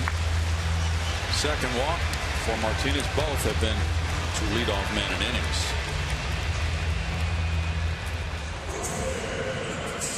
Just got the announcement up here in the press box that the injury was what we thought to Alex Rios. He left with the aggravation of the ankle injury that he has been having. Robbie Grossman, with that leadoff walk in the first, came around to score when Carter bounced into a force play. He hit a fly ball in the 3rd inning. Double play depth for Andrus and Rosales. Strike 1 to Robbie. Mets have scratched Jacob deGrom from a start. The shoulder problem. They really have a talented group of young pitchers. Especially if they get Matt Harvey back next year, and he's on track to do that. deGrom is one of the best. 1 ball, 1 strike. Matt Harvey and Jose Fernandez of Miami, 2 of the really bright stars on the mound in the major leagues. Kevin Correa is headed to the Dodgers from the Twins. Those 2 teams making a deal. Dodgers have been hit with injuries themselves to their pitching staff.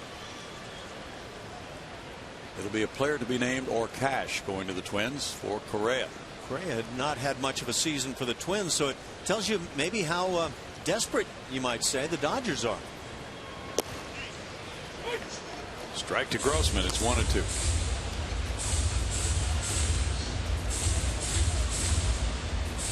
Josh Beckett went out with a 6-6 record, a 2.88 ERA, 20 starts with a left hip impingement. And he's expected to be out for about 2 weeks, according to the latest report.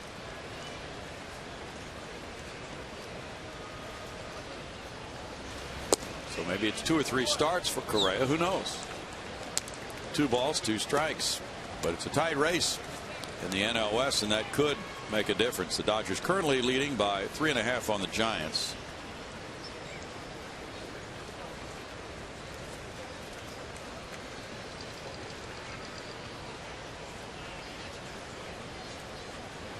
As we've seen with that second wild card club, though, Ash, it's only a 1-game playoff to start between the 2 wild card teams, and that's a real crapshoot. There you see the Dodgers leading, so there's a whole lot of incentive to win the division.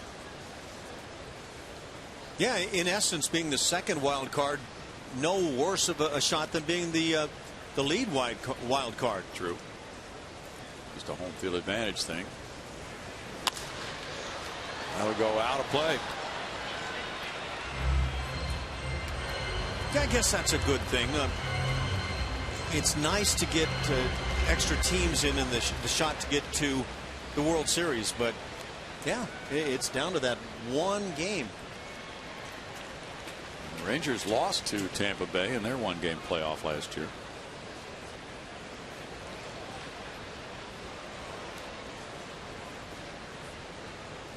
Altuve's on deck.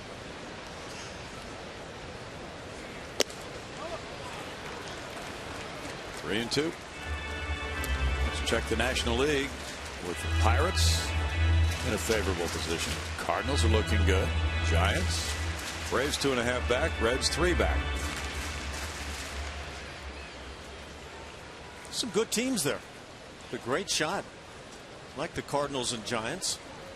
Pirates have just steadily moved along after a slow start. Grossman strikes out. That's number 4.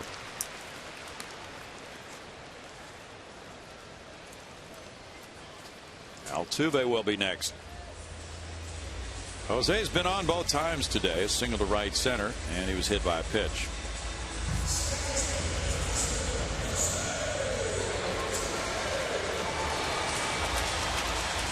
Jose's a .299 lifetime hitter against the Rangers.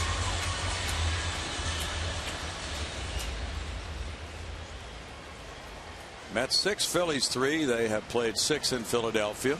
Travis d'Arnaud hit his 9th home run. Lucas Duda number 21 for the Mets. Chase Utley number 11 for the Phils.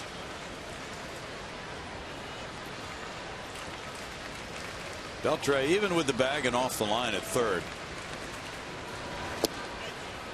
Ball 1 to Altuve. Padres 5, Pirates 2. They're in the top of the 7th in Pittsburgh. Gregory Polanco hit his 6th for the Buccos. Chris Carter's on deck. Check swing call goes Altuve's way, and it's 2-0. The Phillies have claimed Jerome Williams on waivers. Wow. Yeah, and Jerome has had his issues, but I applaud him for continuing to plug along and try to get this straightened out.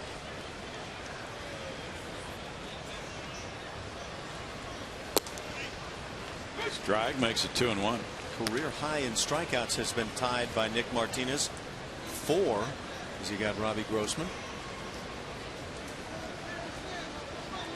Coming into this game, he had struck out 38 in 83 innings. Batting average against him is .301. His ERA 5.31. So the Astros are hoping that this is a form chart kind of game, because they've been held to 2 runs so far through 4 1/3 innings.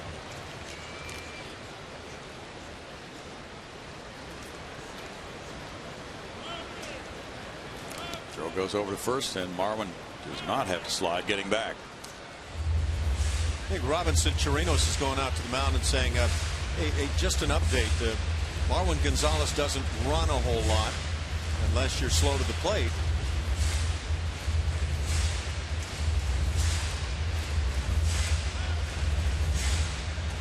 Hit and run and play for you with 1 out in the inning, and Altuve batting. Yeah, it's certainly in play. This used to be where the hit and run was utilized almost always. 1 out. Not so much anymore. Altuve to right field toward the corner. Adduci on the run. Adduci can't get it. It bounces over the wall for a double for Altuve. Nice return to the lineup for Altuve. He's on for the 3rd straight time today. That's his 33rd double of the year. Ball just kept slicing away. And Jose there with a little message that all I did, I just reached out. Players like to explain to each other what they did on given hits.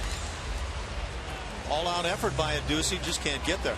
That's a break for the Rangers. That this ball kicks up over the wall. If it stayed in play, Marlin would have scored. And Altuve probably would have kept going for a while. Now 2 men on with 1 out. Chris Carter the batter. Carter's 0 for 2 with an RBI. Mike Maddox out for a visit.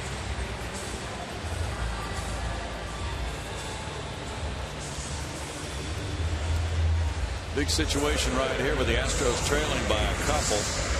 And Carter, one of their hottest hitters, getting a chance to do something about that. Castro's on deck. The Rangers reaching a decision probably pretty soon on how long to leave Nick Martinez in this game. He's at 92 pitches now. He would not seem to have a whole lot more rope. That's strike 1. That'll help him.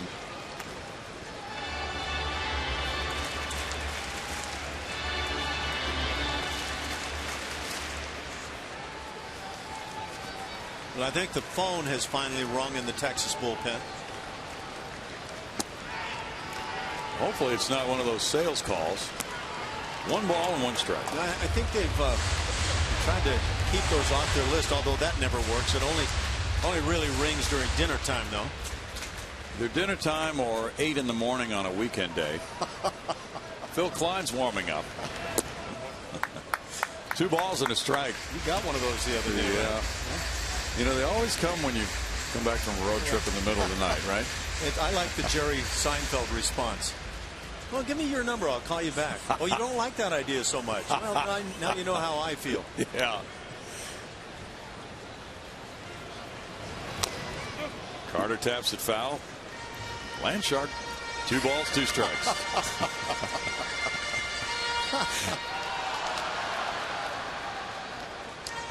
4-5-0 for the Rangers, 2-5-0 for the Astros.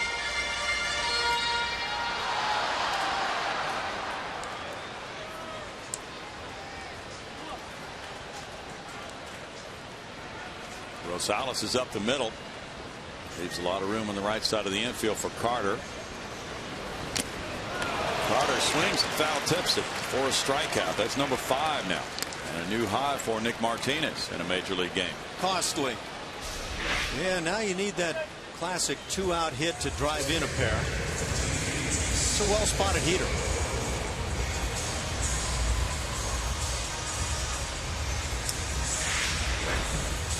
Jason Castro got a ground ball hit through the left side of the infield with the overshift on back in the 3rd inning.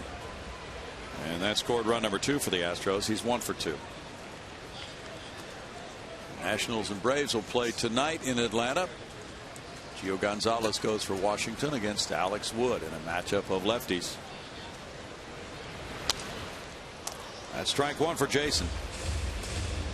White Sox and Mariners play a late afternoon contest. It'll be John Danks. And Seattle's going with Ramirez. The Mariners now 61 and 55. Just kind of hanging on the fringes. They're only a game and a half out of the second wild card spot. But it's tough with the scheduling in the AL West, with Seattle 11 games behind Oakland, 7 games behind the Angels. So 3 teams playing .526 baseball or better in the AL West, but they're all going to be meeting each other a fair number of times.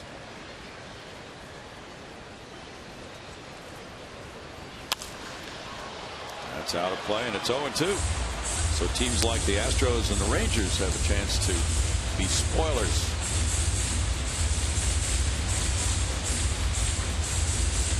Well, if all 3 of those clubs make the playoffs, that'll stamp this division as the best in baseball, won't it?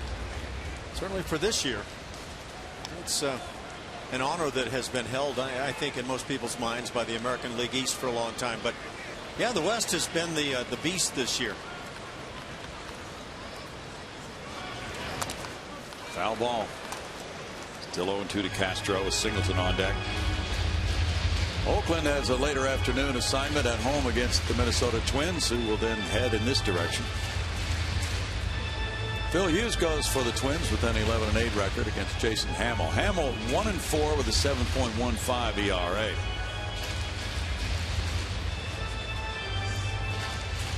Jeff Samardzija has delivered a big yield since the trade.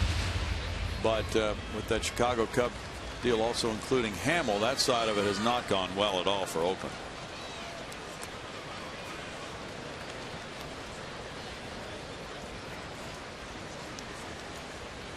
Red Sox and Angels are underway, and they are scoreless after 1.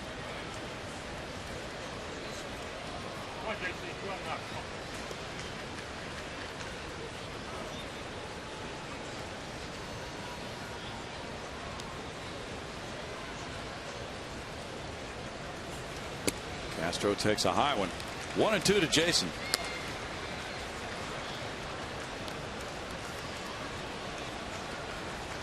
Martinez walked the first man up, Gonzalez, and then one out double to Altuve. Struck out Carter. He had struck out Grossman earlier in the inning.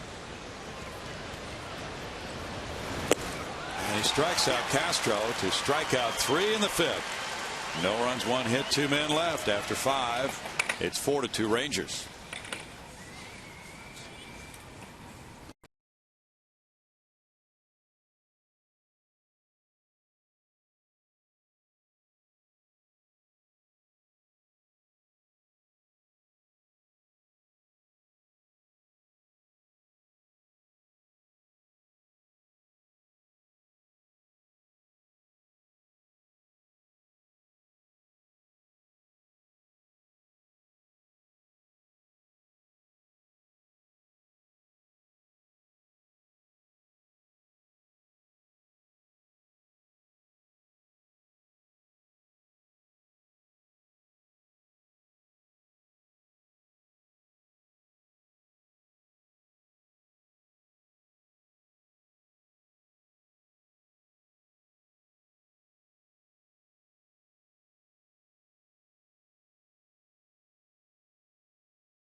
Take advantage of one of the best bargains in Minute Maid Park with the Coca-Cola Value Days package. It's available with specially marked Coke products, and the package includes a ticket, hot dog, popcorn, and bottle of Coke for just $16. Visit Astros.com for more info. That's a deal, guys. That's a really good deal.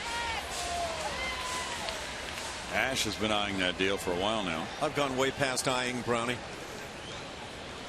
Gone from eyeing to buying? Immediately. 4-2 lead for the Rangers. Beltre's the first man up here. Inning number 6 for Dallas Keuchel starts with ball 1. Beltre is grounded to the right side, and he's lined to third. Keuchel has gone 8 innings or more in 6 of his starts. 1 ball, 1 strike. Did you see that footage, Ash, of Orbit falling off a horse? No, I didn't. I hear it's nearly gruesome.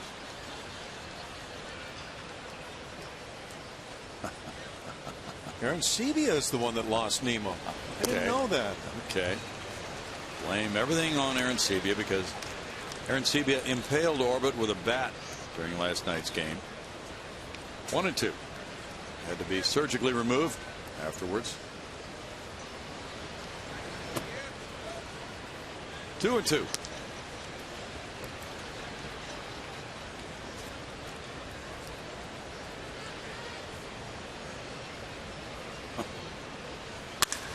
A shot to left field headed for the seats, and Beltre will take the tour. Home run number 17 for Beltre, and it's 5-2 Rangers, giving him 62 runs batted in. 18th career homer against the Astros for Adrian Beltre. When the command goes most of the time with a major league pitcher, we're not talking about inability to throw strikes. We're talking about where you throw strikes. Look at this one. Oh, that's not Dallas Keuchel-like at all. But it is Adrian Beltre-like. And he's hit that pitch a few times, and he'll do it again. Aaron Sebia looks at ball one. He's 0 for 2. Beltre has driven in 33 runs against the Astros since the beginning of 2011. Only Jay Bruce has driven in more in that period of time against Houston. Marwin Gonzalez, one hop throw, skips it by Singleton, and then here's the advance. Aaron Sebia into second on the throwing error by Marwin Gonzalez. Big time stretch by John Singleton. I don't know if he had a notion of trying to catch this before it bounced, but can't say to this point that John's had great success with throws in the dirt from the infielders. Watch a lot of teams will come out and have somebody stand behind second base during batting practice and with a fungo hit balls in that direction. One hoppers, two hoppers, and just let that first baseman work on it over and over. Now Rosales was strike one. He has a walk and an RBI on an infield hit. That's the 6th error for Marwin Gonzalez. Astros coming unraveled here in the middle innings of this game. They gave up 2 in the 4th, 2 in the 5th. Now a homer and an error in back-to-back plays. And they've had some wild pitches along the way. No balls, 2 strikes. 5 runs on 6 hits for the Rangers. The error by Gonzalez was the first error of this game. In the dirt, and it's 1-2.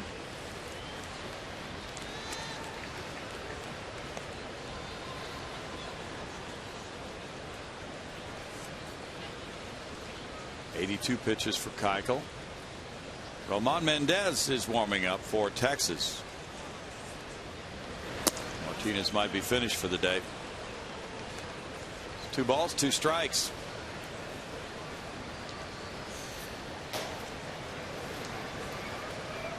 Rockies and Diamondbacks have a late afternoon meeting in Arizona. Morales versus Miley. 3 balls, 2 strikes.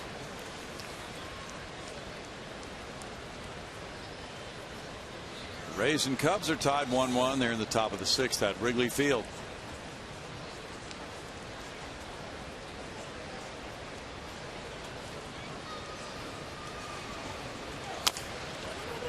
Slowly tapped foul, third base side. Still 3-2. Nice spread in the Houston Chronicle by David Barron today on the 20-year anniversary of the '94 Astros. That was quite a team, and as you know, the baseball strike came along that year and really doused a lot of cold water on that club. There was no World Series that year. The Astros might have been in it. There's a walk to Rosales. There was a National League MVP, however. Jeff Bagwell. On August 10th, which is today, for the 2nd year in a row in 1994, Jeff Bagwell's left hand was broken by a pitch. Just 2 days before the players' strike ended the '94 season. Bagwell wound up at 39 homers, 116 runs batted in, and a .368 average, all club records at the time, and was the National League MVP. Leonis Martin is 0 for 2, a strikeout and a ground out. Runners at first and second, nobody out. The Astros looking for a bunt. Singleton in tight. The bunt will bring Keuchel over. He bare hands and fires to Singleton. And now our minor league report, brought to you by your local Honda dealer. Joe Sclafani and Colin Moran just recently picked up in a deal. Revisited. That Joe Sclafani last night had a walk-off grand slam. That's not bad. Came in the 9th inning, obviously. 14th round pick in 2012. Colin Moran picked up from Miami, and last year first round pick, first home run with the Hooks. Now he's played 8 games with Corpus, hitting .281, so he's done a nice job. Part of that Jared Kozart trade. Robinson Chirinos is the batter, and the infield is in with the Rangers up 5-2. Chirinos doubled to right center in the 5th and scored. He's 1 for 2. And the Astros need to cut off any further runs at the plate, so Bo Porter has brought the infielders in close. Paul Clemens, the winning pitcher last night for Oklahoma City.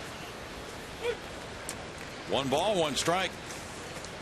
Corpus Christi lost at Arkansas 4-3.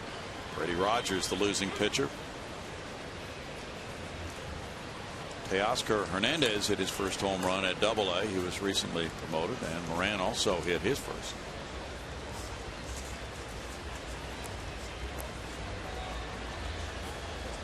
Bo Porter's club trails 5-2. The count's 1-1. Quad Cities had a 6-1 win at home over Beloit last night.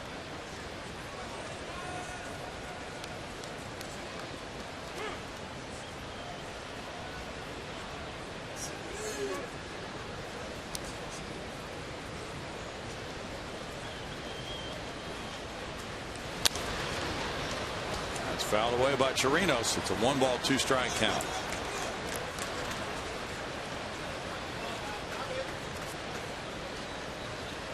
Keuchel already has 10 wins, more than he's had in any major league season. His ERA coming into this game was 2.89.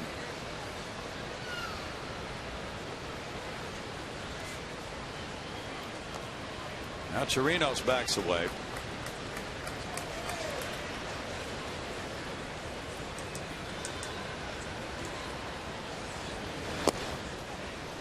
In tight to the 30-year-old catcher. 2-2 to Robinson Chirinos, who just had 28 at-bats for the Rangers last year. He's done a lot of work with Benji Molina, the catching coach, first base coach.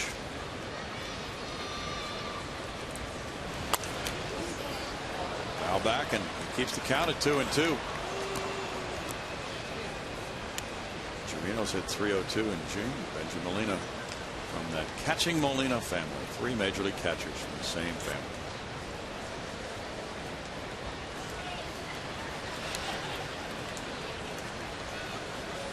Cardinals have certainly missed his brother Yadier, who's been out for weeks now.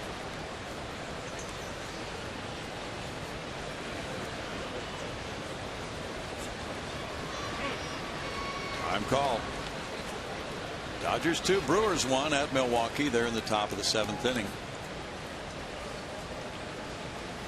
Zach Greinke had a rough time in his return to Milwaukee for the Dodgers this weekend. Well, there's a lot of time that's being taken in this inning by Carlos Corporon walking to and from the mound, and the visits are starting to build up. There may be something physically wrong. Here's assistant athletic trainer Rex Jones coming out.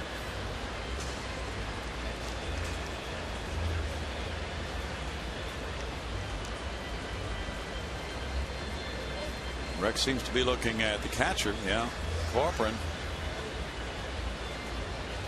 Maybe that mask is rubbing on his neck area.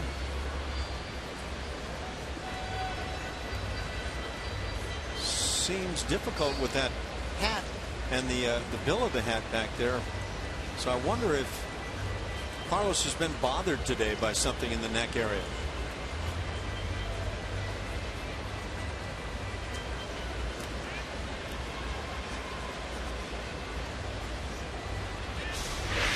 See what's happening this at bat. Well, we get hit there.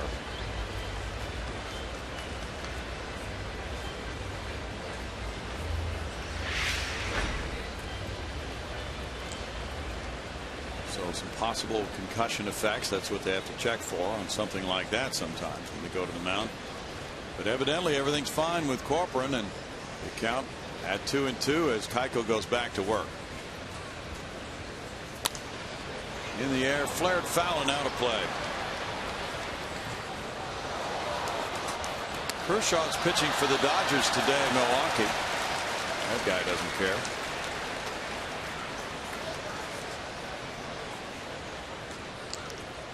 Kershaw's given up 1 run in 6 innings. His ERA currently 1.81.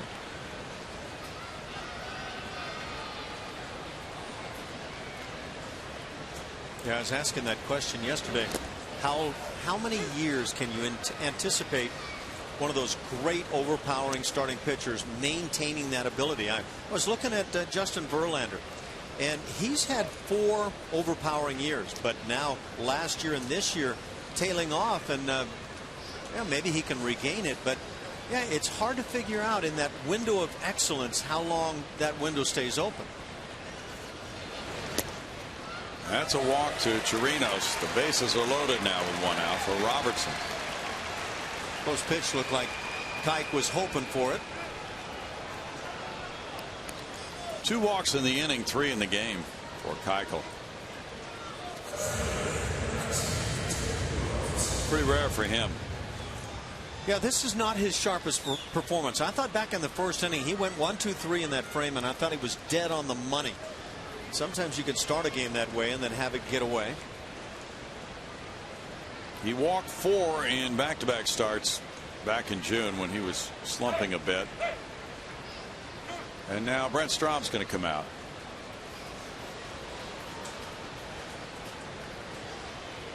Dallas has had many games with 2 walks, 1 walk.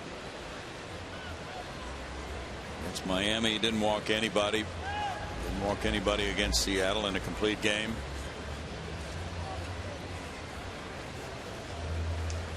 It was an interesting interview Julia did with Brent Strom before the game. Jose Veras is warming up. He was talking about the job of a pitcher is to make a ball look like a strike and vice versa.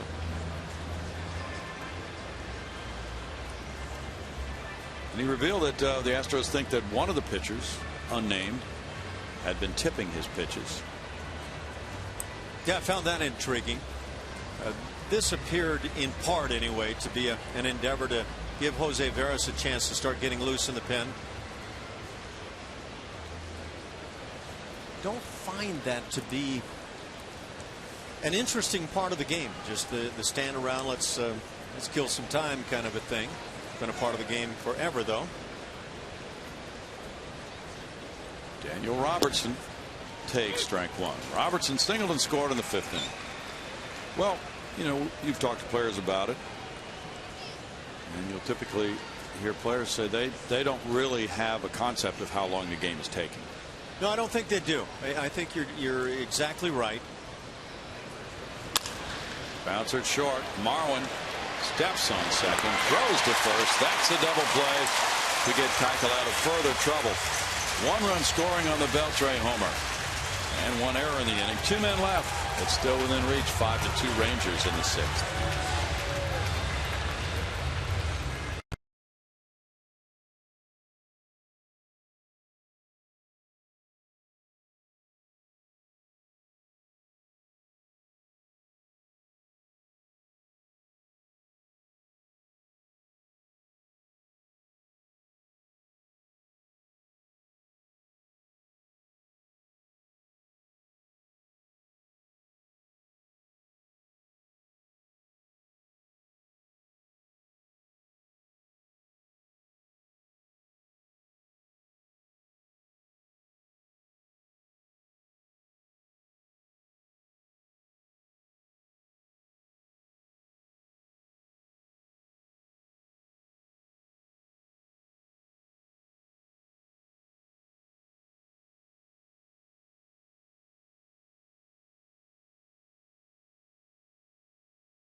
painter's tape.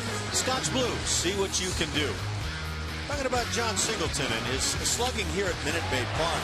And he has opened up this game to the Crawford boxes, pitches away. He's able to drive, and he can also turn it around to right field. There's no question about that. He's been gapping some balls, been running well. And he has shown that at times. Last night had this key double down the right field side to play to run. But you can see around the yard, he is an equal opportunity offender with those extra base hits. He'll drive it out to any part of the yard. And the doubles and others have been all over. So John Singleton is becoming a better and better hitter right now by going with pitches. And he's got so much power. Guy's got a huge potential. The Rangers have gone to the bullpen. Nick Martinez has come out after 5 innings, allowing 5 hits, 2 runs, walking 2, fanning 6. He's in line for a win. Roman Mendez will have something to say about that. He has no decisions, a 1.69 ERA, a whip just above 1. And he's auditioning for a possible spot in the late innings in the bullpen for the Rangers next year. Mendez has pitched twice against the Astros this season, once at Texas July 8th, and the other outing was Friday night here. Made his major league debut in that first one July 8th in Texas, but in 3 innings has allowed no hits, no runs against the Astros, walking 1 and fanning 3. John Singleton has grounded to third and struck out.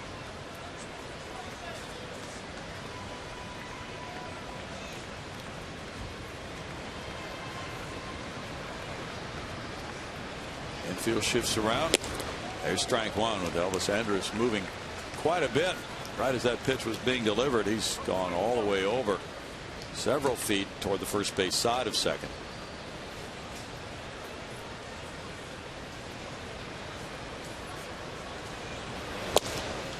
It's 0-2. The Astros hoping to turn up the pace on this game right here. They were frustrated in the last inning. They had runners at first and second, 1 out, and then 2 strikeouts for Martinez.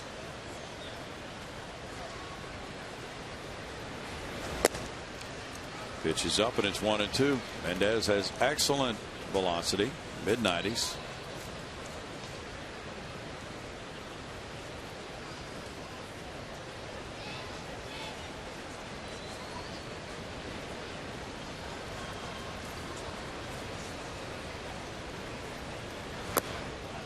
Off-speed pitch, and the check swing call is made by Jim Wolf. 2 balls, 2 strikes. Looks like a splitter, and that's tough to lay off after seeing that good fastball.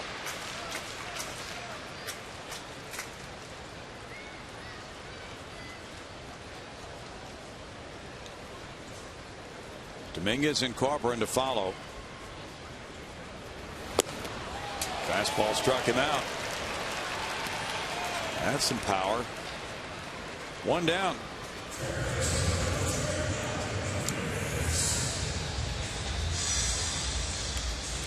It's 5 straight outs of Astros hitters recorded via the strikeout.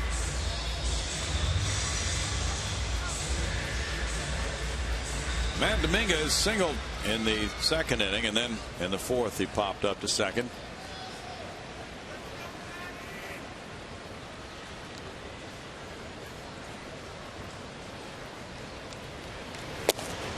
That's strike 1 to Matt.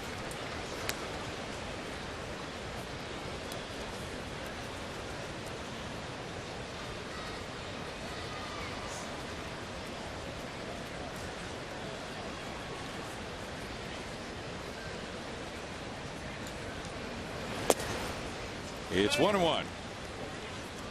Corcoran's on deck.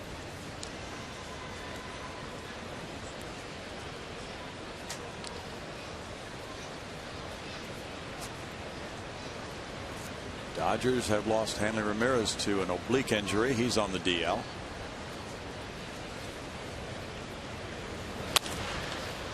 Fouled away, and it's 1-2.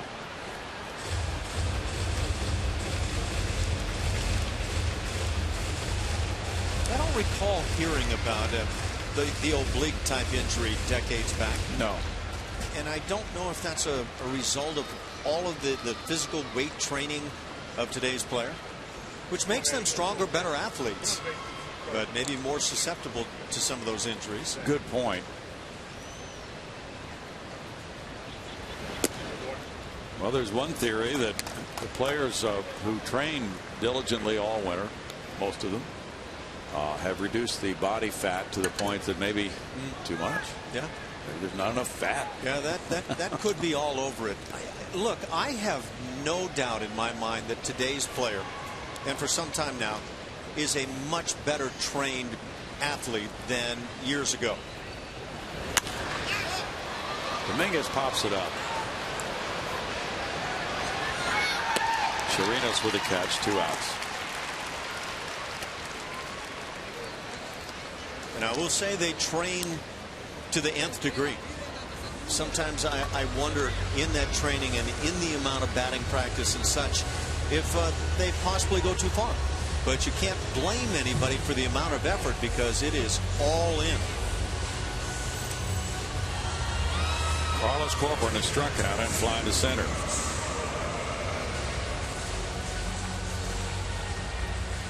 Tigers and Blue Jays are tied 5-5 there in the bottom of the 9th in Toronto. And Chava Chamberlain's in the game for Detroit. Deontay Navarro hit his 9th home run earlier for the Blue Jays. Strike to Corcoran with Marisnick on deck. Mets 6, Phillies 5, bottom of the 8th in Philadelphia.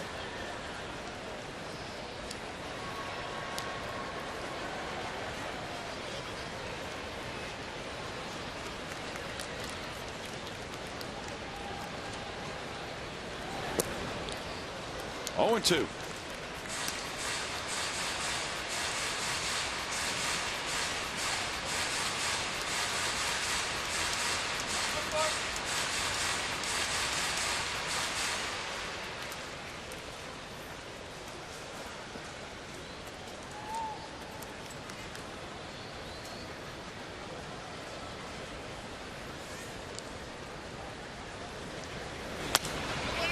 Popped up. That'll be back out of play.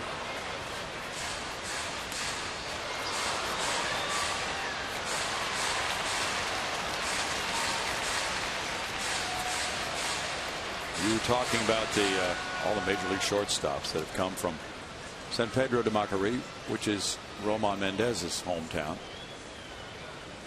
Oh, it's a long list, isn't it? Hotbed for those guys, and it's become a hotbed for major league players.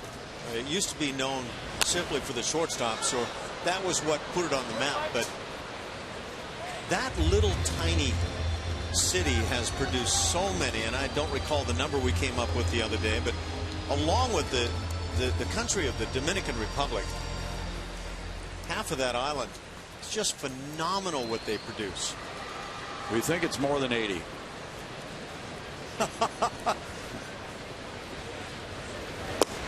$80 on the San Pedro de Macorís? Yeah. Yeah, that's probably right. I went to using my new math the other day on it, and I came up with a somewhat similar figure, I think. Called the cradle of shortstops. Yeah, it's in that range. Here's a story that says more than 76 major leaguers have come from there. It's a hot shot foul, 1-2. And then just players with all positions involved. Sammy Sosa, Alfonso Soriano, Fernando Tatis, Robinson Cano, Luis Castillo, and the list goes on. Lengthy list of major leaguers from San Pedro. I think Alfredo Griffin was from there. Yes. There have been many shortstops from there.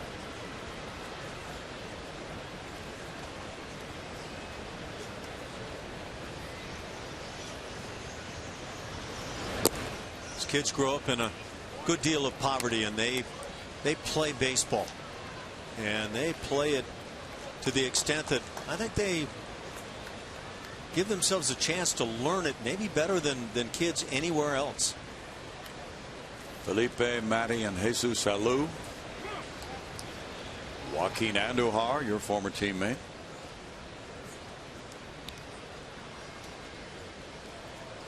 Wow. Pedro Stasio pitched for the Astros for a while. This is painful to watch this at bat go on.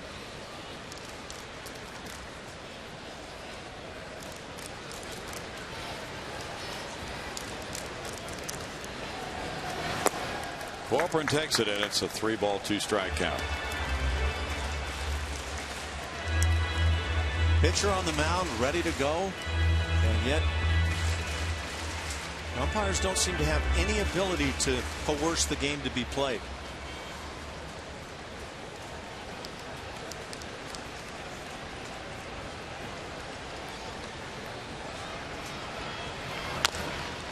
Ground ball foul. Keeps Corcoran in the batter's box. Oh, no, it doesn't.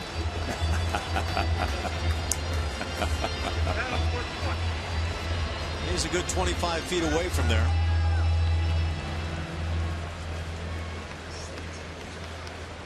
This will be the 10th pitch of this at bat.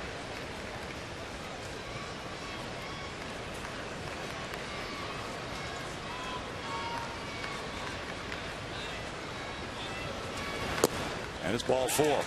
A 2-out walk puts Corcoran on for Marisnick now. You know, the baseball portion of that was great work by Carlos Corcoran, eventually getting the walk.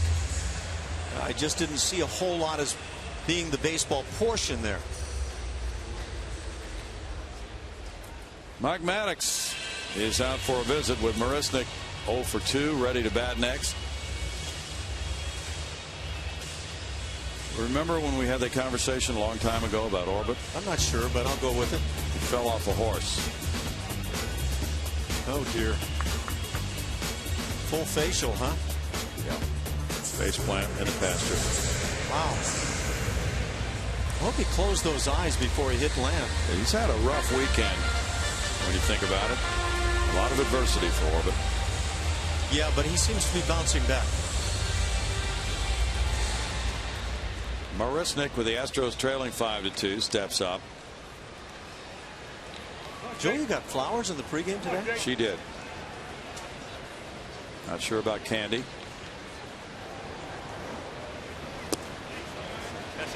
There is no more trouble in paradise, guys. Everything is just perfect. Well, we lost the storyline then, with things being back to normalcy. What are we going to talk about now? Oh, that was sweet of Orbit. Can't you keep it going somehow? There's a shot on the ground into the left field corner.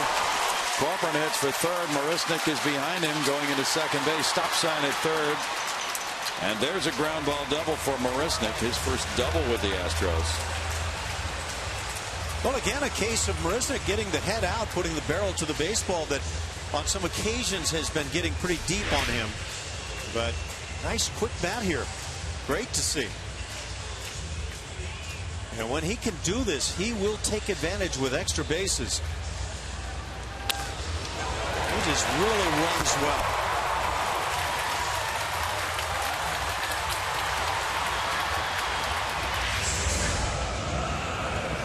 First double since September 16th of last year for Marisnick. Marwin Gonzalez had a double in the second inning. He walked in the fifth. Bobby Grossman comes out to the on-deck circle. Each club has 6 hits now. Rangers leading 5-2 with Marwin stepping up for the third time.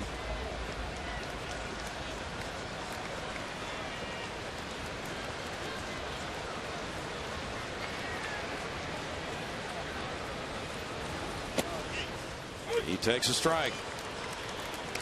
Ranger bullpen has lost 8 games in a row. Has 14 wins, 20 losses, and a 4.47 ERA.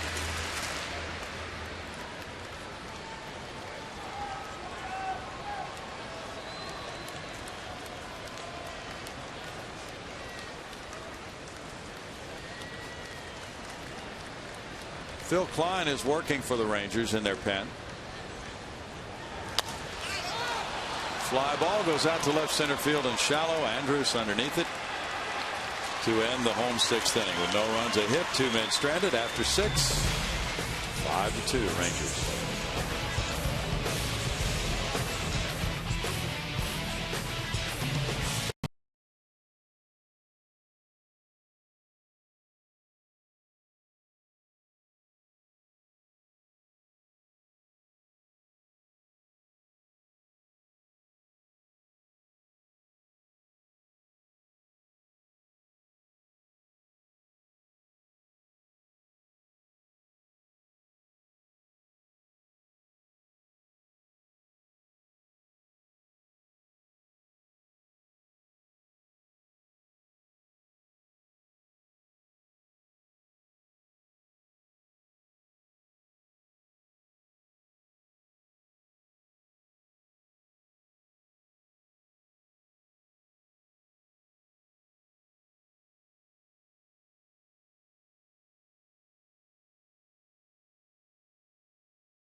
over the Astros, and it's time to introduce you to the progressive fan of the game. I'm with a bunch of guys over here. Kevin, Tommy, Tony, Tim, and Mitch. They're all from Mississippi sitting behind me, and this is not their first Astros game. I'll start with you, Kevin. What brings you guys out this year? Well, we started coming about 73, but this incarnation of this group here been coming since 1997. 18th consecutive year we've made it out from Mississippi for one weekend series a year. Glad to be here. The Astros. Well, what do you guys do on these crazy? You told me you get wild on these weekends. What do you guys do this weekend? I'm sure anybody looking at us can tell that we are a bunch of crazy people, but really we just eat a lot. None of these guys even drink much. I'm the head beer drinker, but other than that, that's about it. We don't do a whole lot. We don't get too much trouble. So. And you'll drive here from Mississippi? Who drives? About 6 hours. I don't drive, obviously. That's established long ago. I never drive, ever. So. 18 consecutive years, and you said maybe up to 25 counting before that. That's really great, guys. Keep it up. We'll see you next year, right? I'm Proudy, back to you. Thanks, Julia. 5-2 ball game. Jose Veras comes in with the Rangers leading as they come up in the 7th inning to face the top of the order. Shin-Soo Choo first man up. He is 0 for 3. Dallas Keuchel in 6 innings allowed 6 hits, 5 runs, walking 3, and fanning 4 through 97 pitches, 61 for strikes.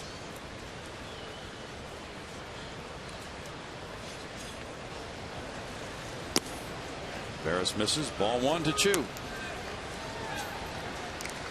Veras picked up the win on Friday. He worked a scoreless 8th inning, and the Astros rallied, coming from behind to take it. 2-0 with a 3.14 ERA in his 16 games with the Astros.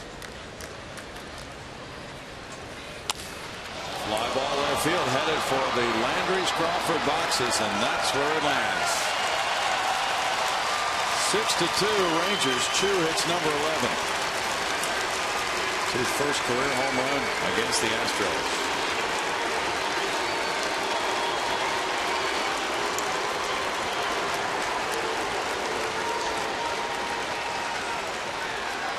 Just a fastball, waist high out over the plate.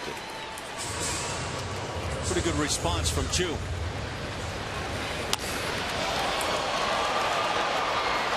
Going the other way, that's getting about all of it for Choo. It's his second career long ball and 5 at bats off Veras. Elvis Andrus with strike 1.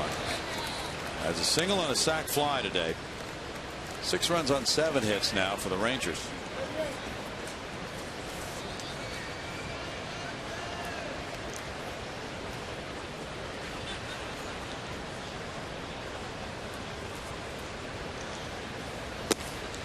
Sharp breaking ball catches the edge, and it's 0-2.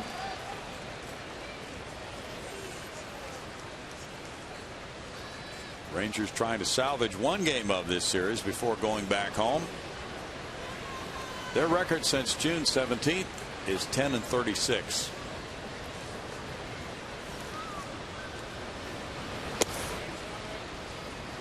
It's 1 ball, 2 strikes. Actually been better on the road than at home this year. Tomorrow night they will welcome the Tampa Bay Rays. It'll be Colby Lewis and Drew Smiley pitching.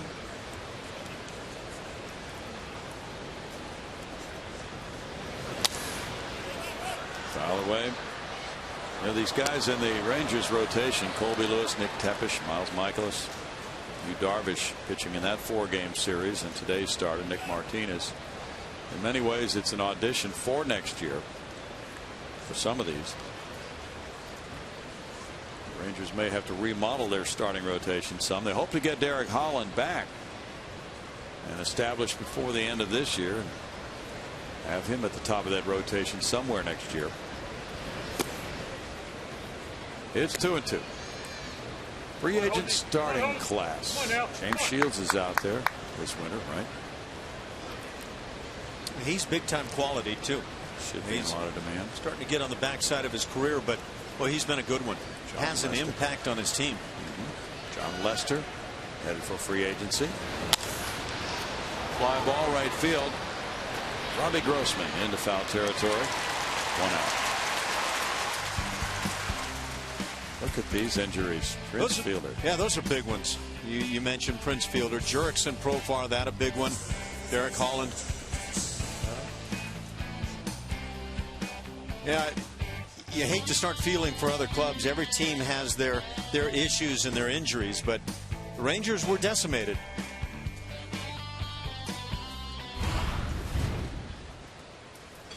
Jim Adduci's the batter. He struck out looking in the 5th inning. He took over for the injured Alex Rios in right field. They strike one to him. Ron Washington does not use that as an excuse. David Price worked for Detroit today. In 6 innings, he gave up 4 earned runs. Mark Burley was his opponent. He gave up 5 runs, 2 earned, and 3 1/3. Detroit and Toronto tied 5-5 now. They're in the 10th. No balls, 2 strikes.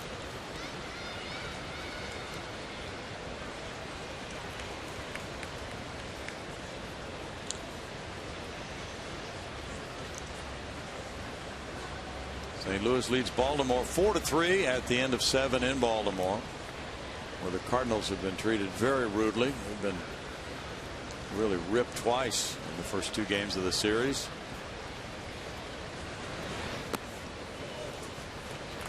Adduci looks at a ball, and it's a 1-ball 2-strike count. Lance Lynn started for St. Louis. Kevin Gossman was the Baltimore starter. Neither made it through 6 innings. Caleb Joseph has quite a streak going. Homers in 6 games in a row. He has not homered so far today. Adduci's down on strikes. That's out number 2. And now our Mako big hit of the game. That would come from Adrian Beltre. Who else has he slammed one?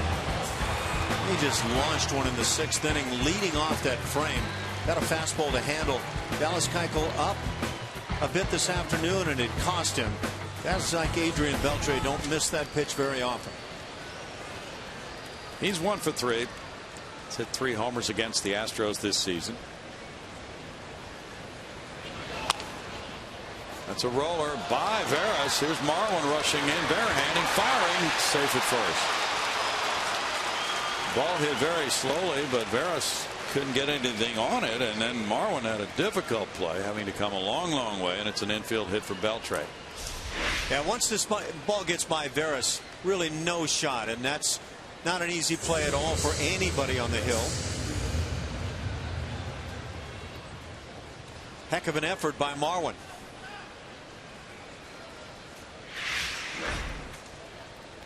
Beltre now gets his 2nd hit, and number 8 for the Rangers. They lead it by 4, and they have Aaron Sebia batting. Aaron Sebia is 0 for 3.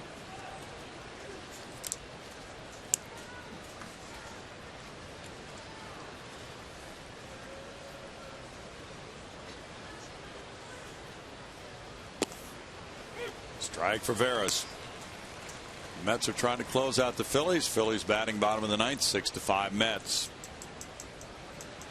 Henry Mejia is in there.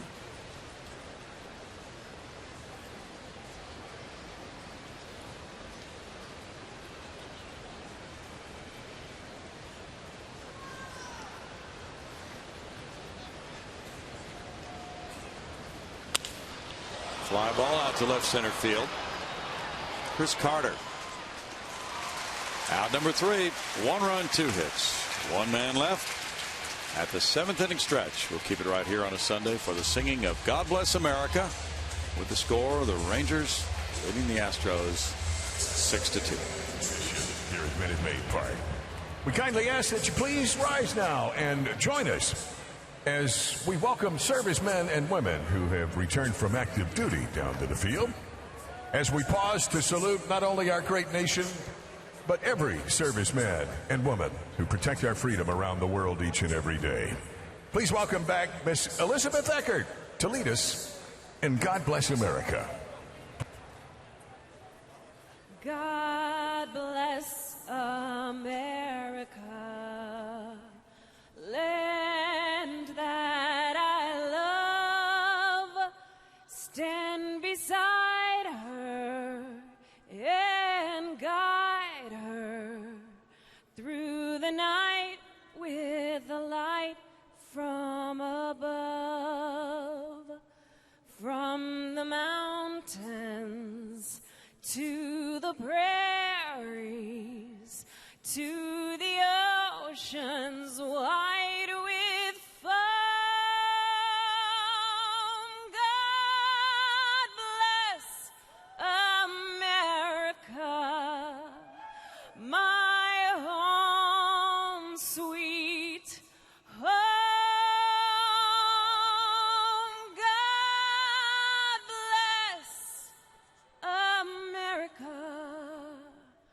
My home, sweet home.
6-2 in the bottom of the 7th, but they have won 7 straight over Texas. So our Twitter question today was, what's it been like to witness this turnaround against the in-state rivals? Let's check out some of the tweets. J.D. White Mamba tweeted, growing up watching the Killer Bees and Wangan and Pudge represent Texas baseball was amazing. You can feel the rivalry is renewed. R. Cunningham 60 tweeted, like Julia and Orbit being buddies again, the Astros beating Texas means all is right with the world, the way it should be. Thank you very much for tweeting me at Ho-Chen CSN. Guys, over to you. Thanks, Howard. Quite a story in this game today. A big turnaround. The Astros led it 2-0 after 3. Rangers did not have a hit through the first 3. Then they got 2 in the 4th, 2 in the 5th. They have single runs in the 6th and 7th on solo homers in those frames. Now they move to Sean Tollison, pitcher number 3 for them, to work the home 7th inning. Robbie Grossman leads it off. He's 0 for 2 with a walk. Has scored a run. Tollison misses ball 1. Roman Mendez worked the 6th inning. In that inning, he allowed 1 hit, no runs, with a walk and a strikeout. So the Astros have whiffed 7 times today against Nick Martinez and Mendez. Tollison hits his spot, and that evens the count at 1-1. Sean, 26 years old, from Dallas, went to Baylor. Pitching for the 5th time this year against the Astros. Grossman checks his swing on it. It's a 2-ball, 1-strike count. Tollison has an ERA of 1.5 in his last 7 games. A shot to left field. Robertson back and on the warning track. 1 out. Robbie Grossman's getting some good swings and very good at bats.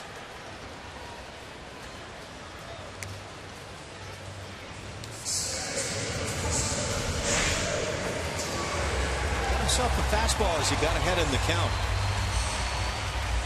Drives it toward the Crawford boxes.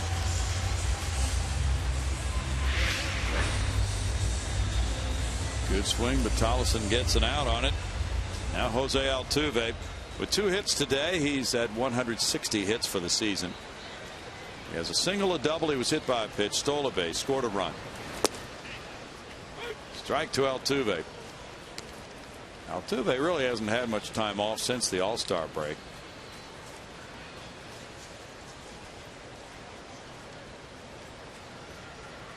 I think he'd be a happy man to not get any more time off the rest of the way. Well, he would be. You're right.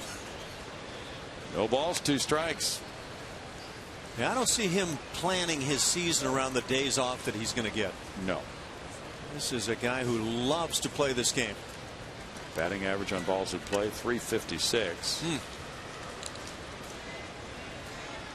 He's a whale of a player.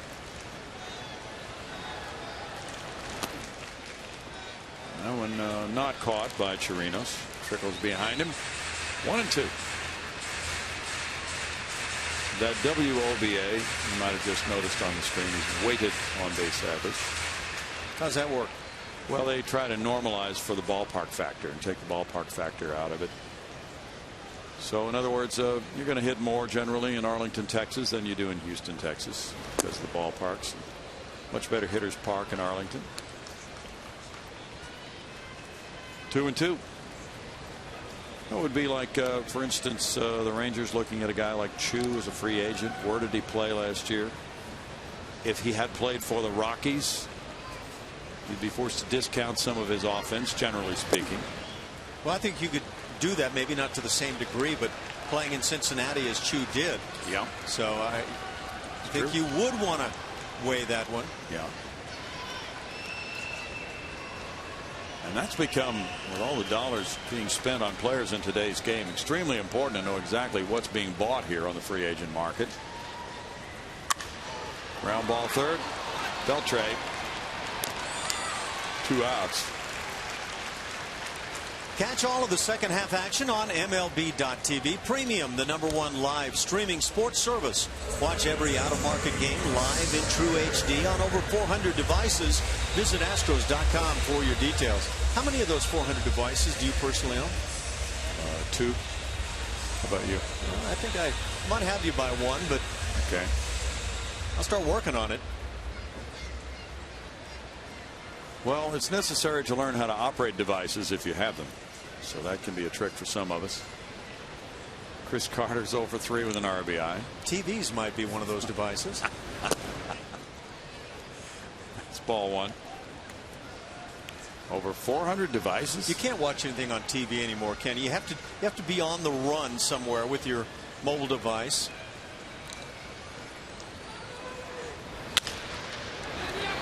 Hopper to Beltre. 1, 2, 3, 7 for Tollison. We move to the 8th with the Rangers up by 4, 6-2.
It's time for the AT&T Rewind.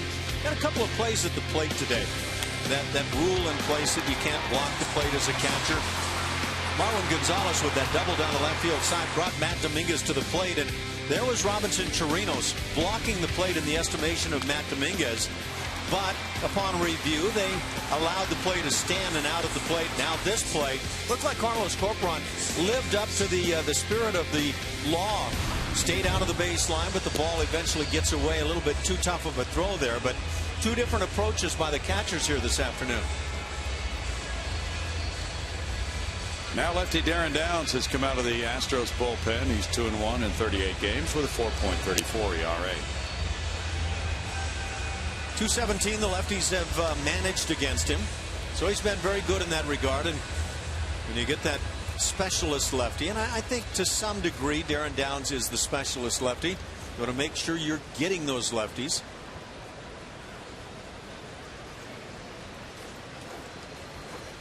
Jose Veras in one inning, allowed 2 hits, 1 run.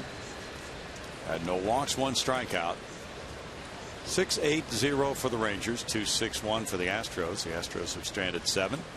Rangers have left 5. There's a foul ball by Rosales.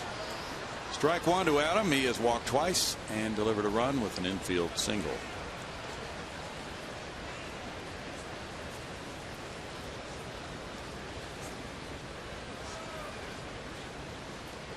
Marisnik plays him in right center. He fouls that ball, and it's 0-2.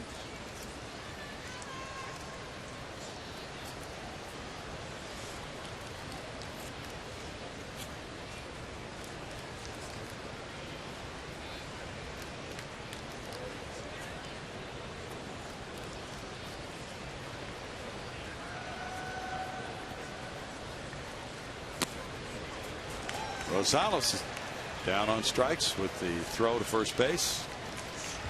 From 2-3. Strikeout number 6 for Astros pitching today. Leonis Martin is 0 for 2 with a sac bunt.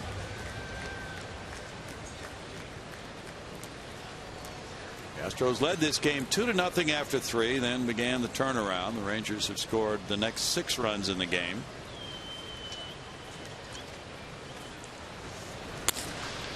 In the air to left. Carter in. Carter with a running catch. 2 outs.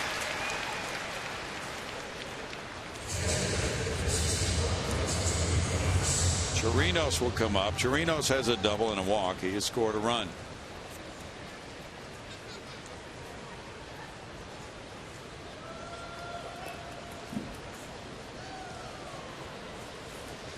Tomorrow night the Twins are here.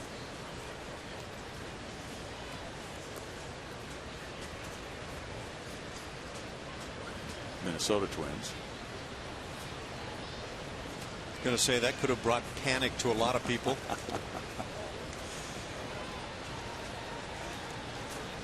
That's ball 1. They come from the Twin Cities of Minneapolis, St. Paul, as you know.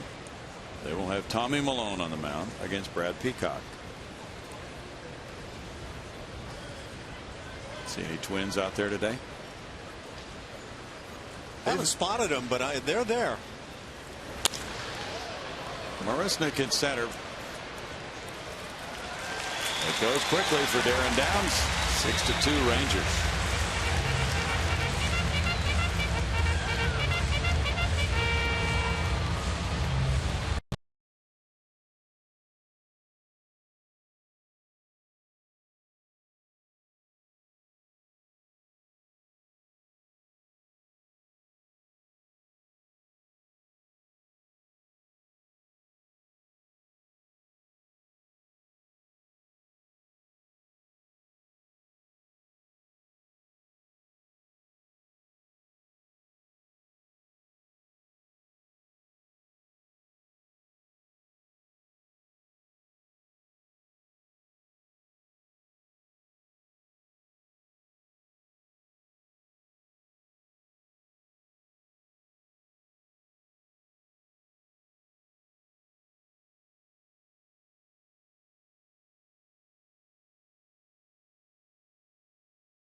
As promised earlier in the game, we have the AT&T fan photo of the game.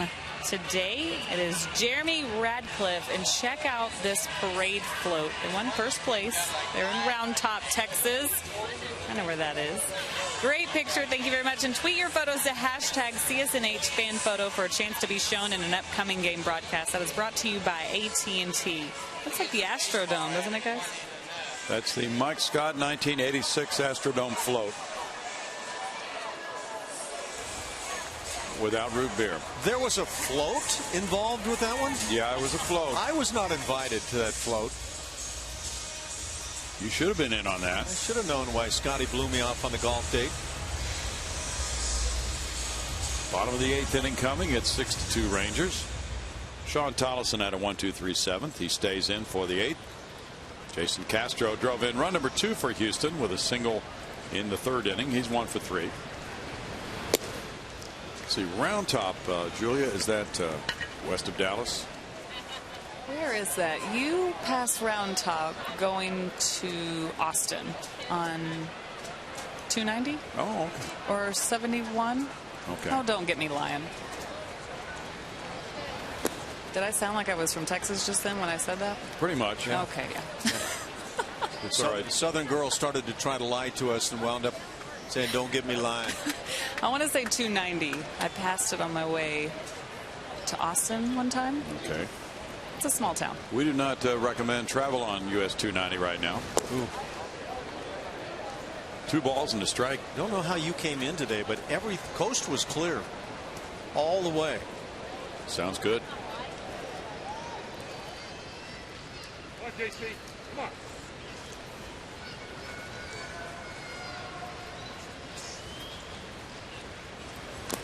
Sundays aren't really a problem. 2 balls, 2 strikes. Well, Saturday nights generally aren't a problem either, and that that bad boy was locked down all over the place. Yeah, that can be an issue. Indians beat the Yankees 4-1 at Yankee Stadium. Carrasco the winner, Kuroda the loser. Ellsbury hit his 10th. Did you see Ellsbury? No, it wasn't Ellsbury. It was Dustin Pedroia. Steal second yesterday? Nope. Stole second, and there was some kind of shift on. Something was going on where there was no third baseman, and he popped up as the tag was being applied late. Popped up, untouched, and headed to third base and took it. Good stuff. Very exciting play. Castro struck out. Strikeout number 8 for Rangers pitchers. Round Top is near Giddings and Brenham. John Singleton is 0 for 3. Brenham, that's the ice cream factory, right? Yes. Have you taken the tour? No, I have not. We finally did that. Very good. I don't think I could take that tour and come out walking. Wait a minute. I drove by that and I didn't get to How did that sample happen? some ice cream? That's wrong. What? Nobody's looking out for you. Got your blinders on, Julia? How did I miss that? Boy. 0-2. Delightful place. It's hard to leave there. We stayed in there for 4 days, actually.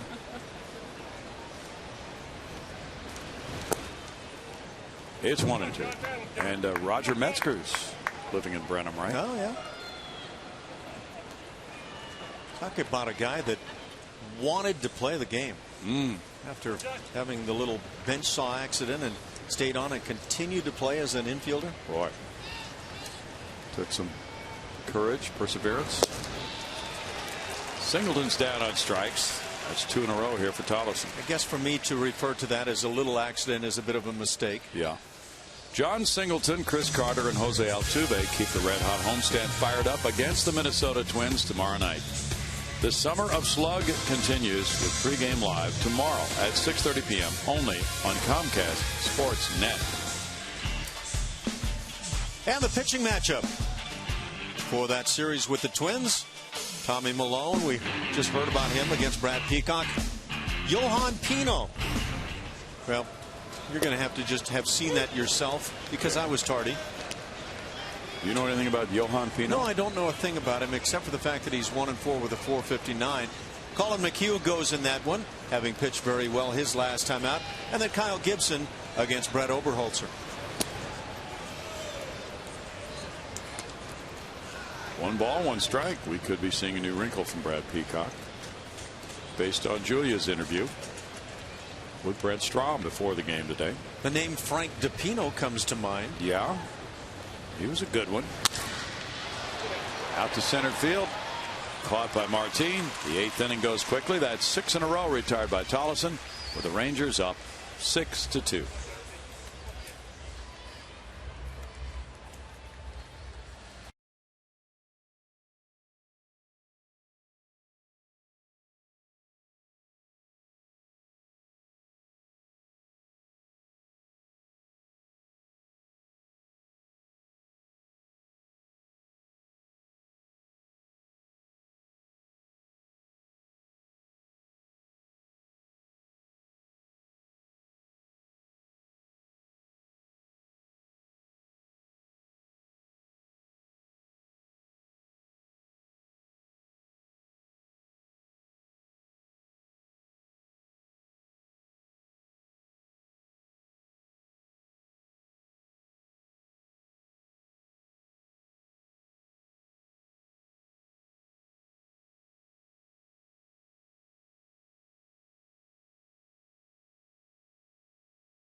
Guest hot topics and no holds barred debate. Kevin Eschenfelder serves it up fresh every single weeknight on Sports Talk Live at 5 p.m. only on Comcast Sportsnet. Tomorrow's guests are Damon Jones, John Lopez, and Robert Ford from Minute Maid Park. The guys were talking about the marathon game last night between the Angels and the Red Sox. Dustin Pedroia taking advantage of the shift right here when, yep, take your bag. Heads up play. That's a great play. Laser Show's a little excited right there. John Farrell had to like that smart baseball. Well, in that instance, the pitcher just has to remember to get over there, right? It's not something he would normally think about. Yeah, somebody's got to make that move. I think the third baseman could probably bust his way back.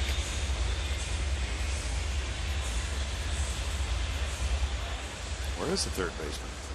It must have been a bunt scenario. It's the only thing I can guess. So that was Ibar taking the throw. The shortstop. Third baseman must have been overshifted out into right field. Sometimes teams do it that way. Yeah, it's possible. Daniel Robertson is 1 for 3. There's ball 1. That's the thing about these shifts. They really have to be thought out, don't they? Got to have some follow-up action on it. The one way you could prevent that is to, as a tag, as the infielder applying the tag at second, is keep the tag on the runner. But yeah, it's hard to play that all out in your head. Or, as basketball coaches will tell you, put a body on him. Pin him down. Charles Barkley time. Marisnik in right center field. 1 out. I guess I won't joke around about Charles Barkley. Not with Jose Altuve getting his Charles Barkley tennis shoes the other day. He was absolutely ecstatic about getting those shoes.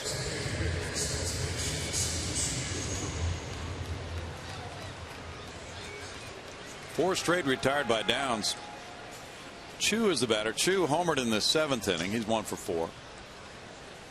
Tigers and Blue Jays are in the 11th, tied at 5. Strike. Well, we have Ron Washington managing the Rangers, having played for the Astros. Brad Ausmus, former Astro player, now Major League manager. There's one other Major League manager who played for the Astros and is currently a skipper in the big leagues. Bruce Bochy. You got it. Mr. Successful. He has been. 1 and 2.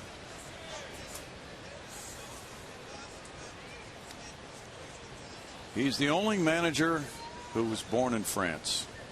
Huh. I couldn't have told you that about Bruce. Probably knew it, but at one time. Did you ever call him Frenchie? No, never did. What a buddy, though. What a great guy.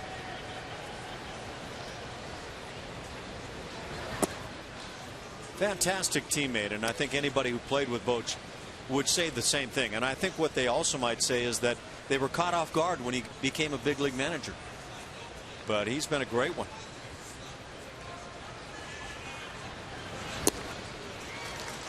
Chu strikes out. Then you've had Art Howe, Phil Garner, who played for the Astros and managed. It's quite a group, yeah. Big group. 2 strikeouts for Downs. He's retired 5 in a row. Elvis Andrus will come up next. He has a single and a sac fly. Of course, I also played for the bunch in Cleveland back in the 70s that turned into broadcasters. I think there was Ray Fosse, who's still doing it. Rick Manning, who's still doing it. Jim Kern for a brief time. The Emu. They had, not to mention Dwayne Kuiper. Oh, yeah. He hits it high. Yeah. Did he ever? He never hit one high that went really far. Okay, so that's only why once in his career. I'm not sure it was high though. He hit 1 major league homer. He hits it kind of far. He dunks it in over the second baseman. 2 balls, no strikes. Dwayne Kuiper. John Lowenstein, another broadcaster off that bunch. Yeah.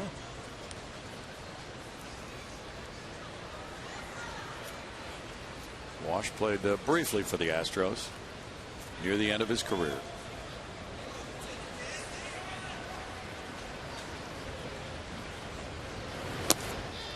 He's had a long tenure. 3 balls and no strikes. Bruce Bochy, born in France, April 16th, 1955.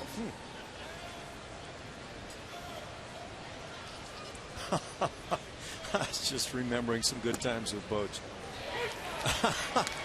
I came to spring training one day in the morning, and we had a spring training game. I was supposed to play that day, and Boch said to me, I lost my contact lenses. You got to stay in there all day. And so that was my assignment. Dominguez with a recovery, dropped the ball, picked it up, and threw on the run to get Andrews. We go to the bottom of the 9th inning. It's 6-2 Rangers.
Houston Astros baseball on Comcast Sportsnet is presented by Geico.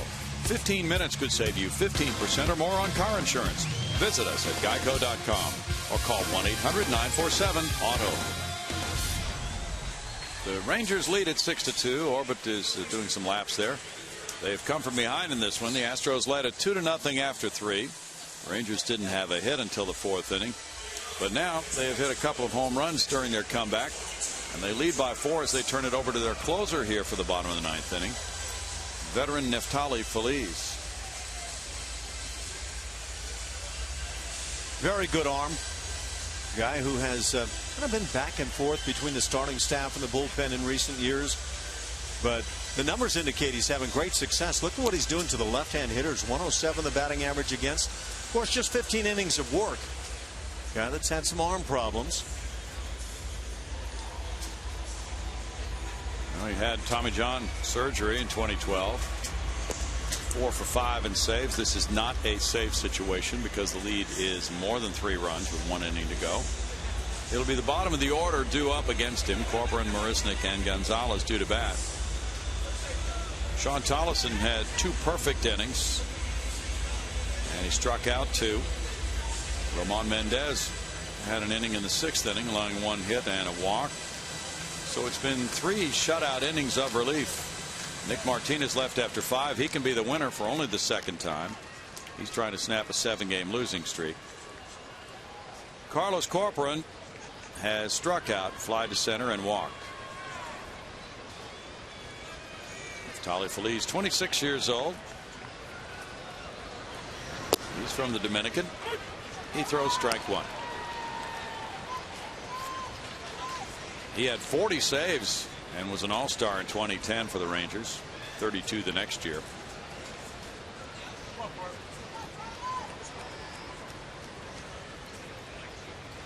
Pitched only 6 times in the big leagues last season. Still recovering from that surgery in 2012, which was in July of that year. Out to second for Rosales. 1 out for Feliz. Create memories, have fun, and enjoy a premium experience with an Astros luxury suite right here at Minute Maid Park. We'll create an experience your group is sure to remember. Call the Astros premium ticket line at 1-877-9-ASTROS to reserve your luxury suite today. Jake Marisnick doubled in the 6th inning. He's 1 for 3. Seattle leads the White Sox 3-0 in Seattle. They're in the top of the 3rd inning with Erasmo Ramirez on the mound.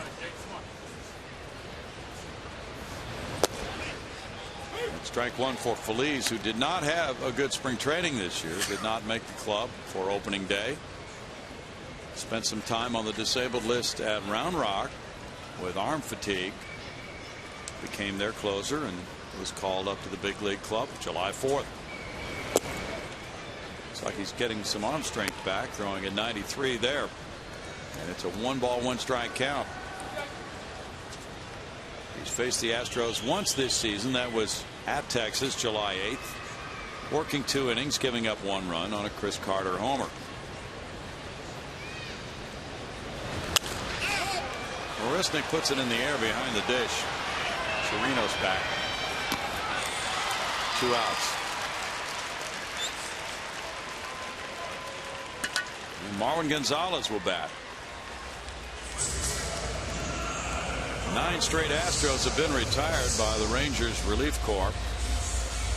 Starting with the final out in the 6th inning with Mendez on the hill. Gonzalez has a double, a walk, and a pop to short. Game started in a very promising way for the Astros, but then it turned sour in the middle innings.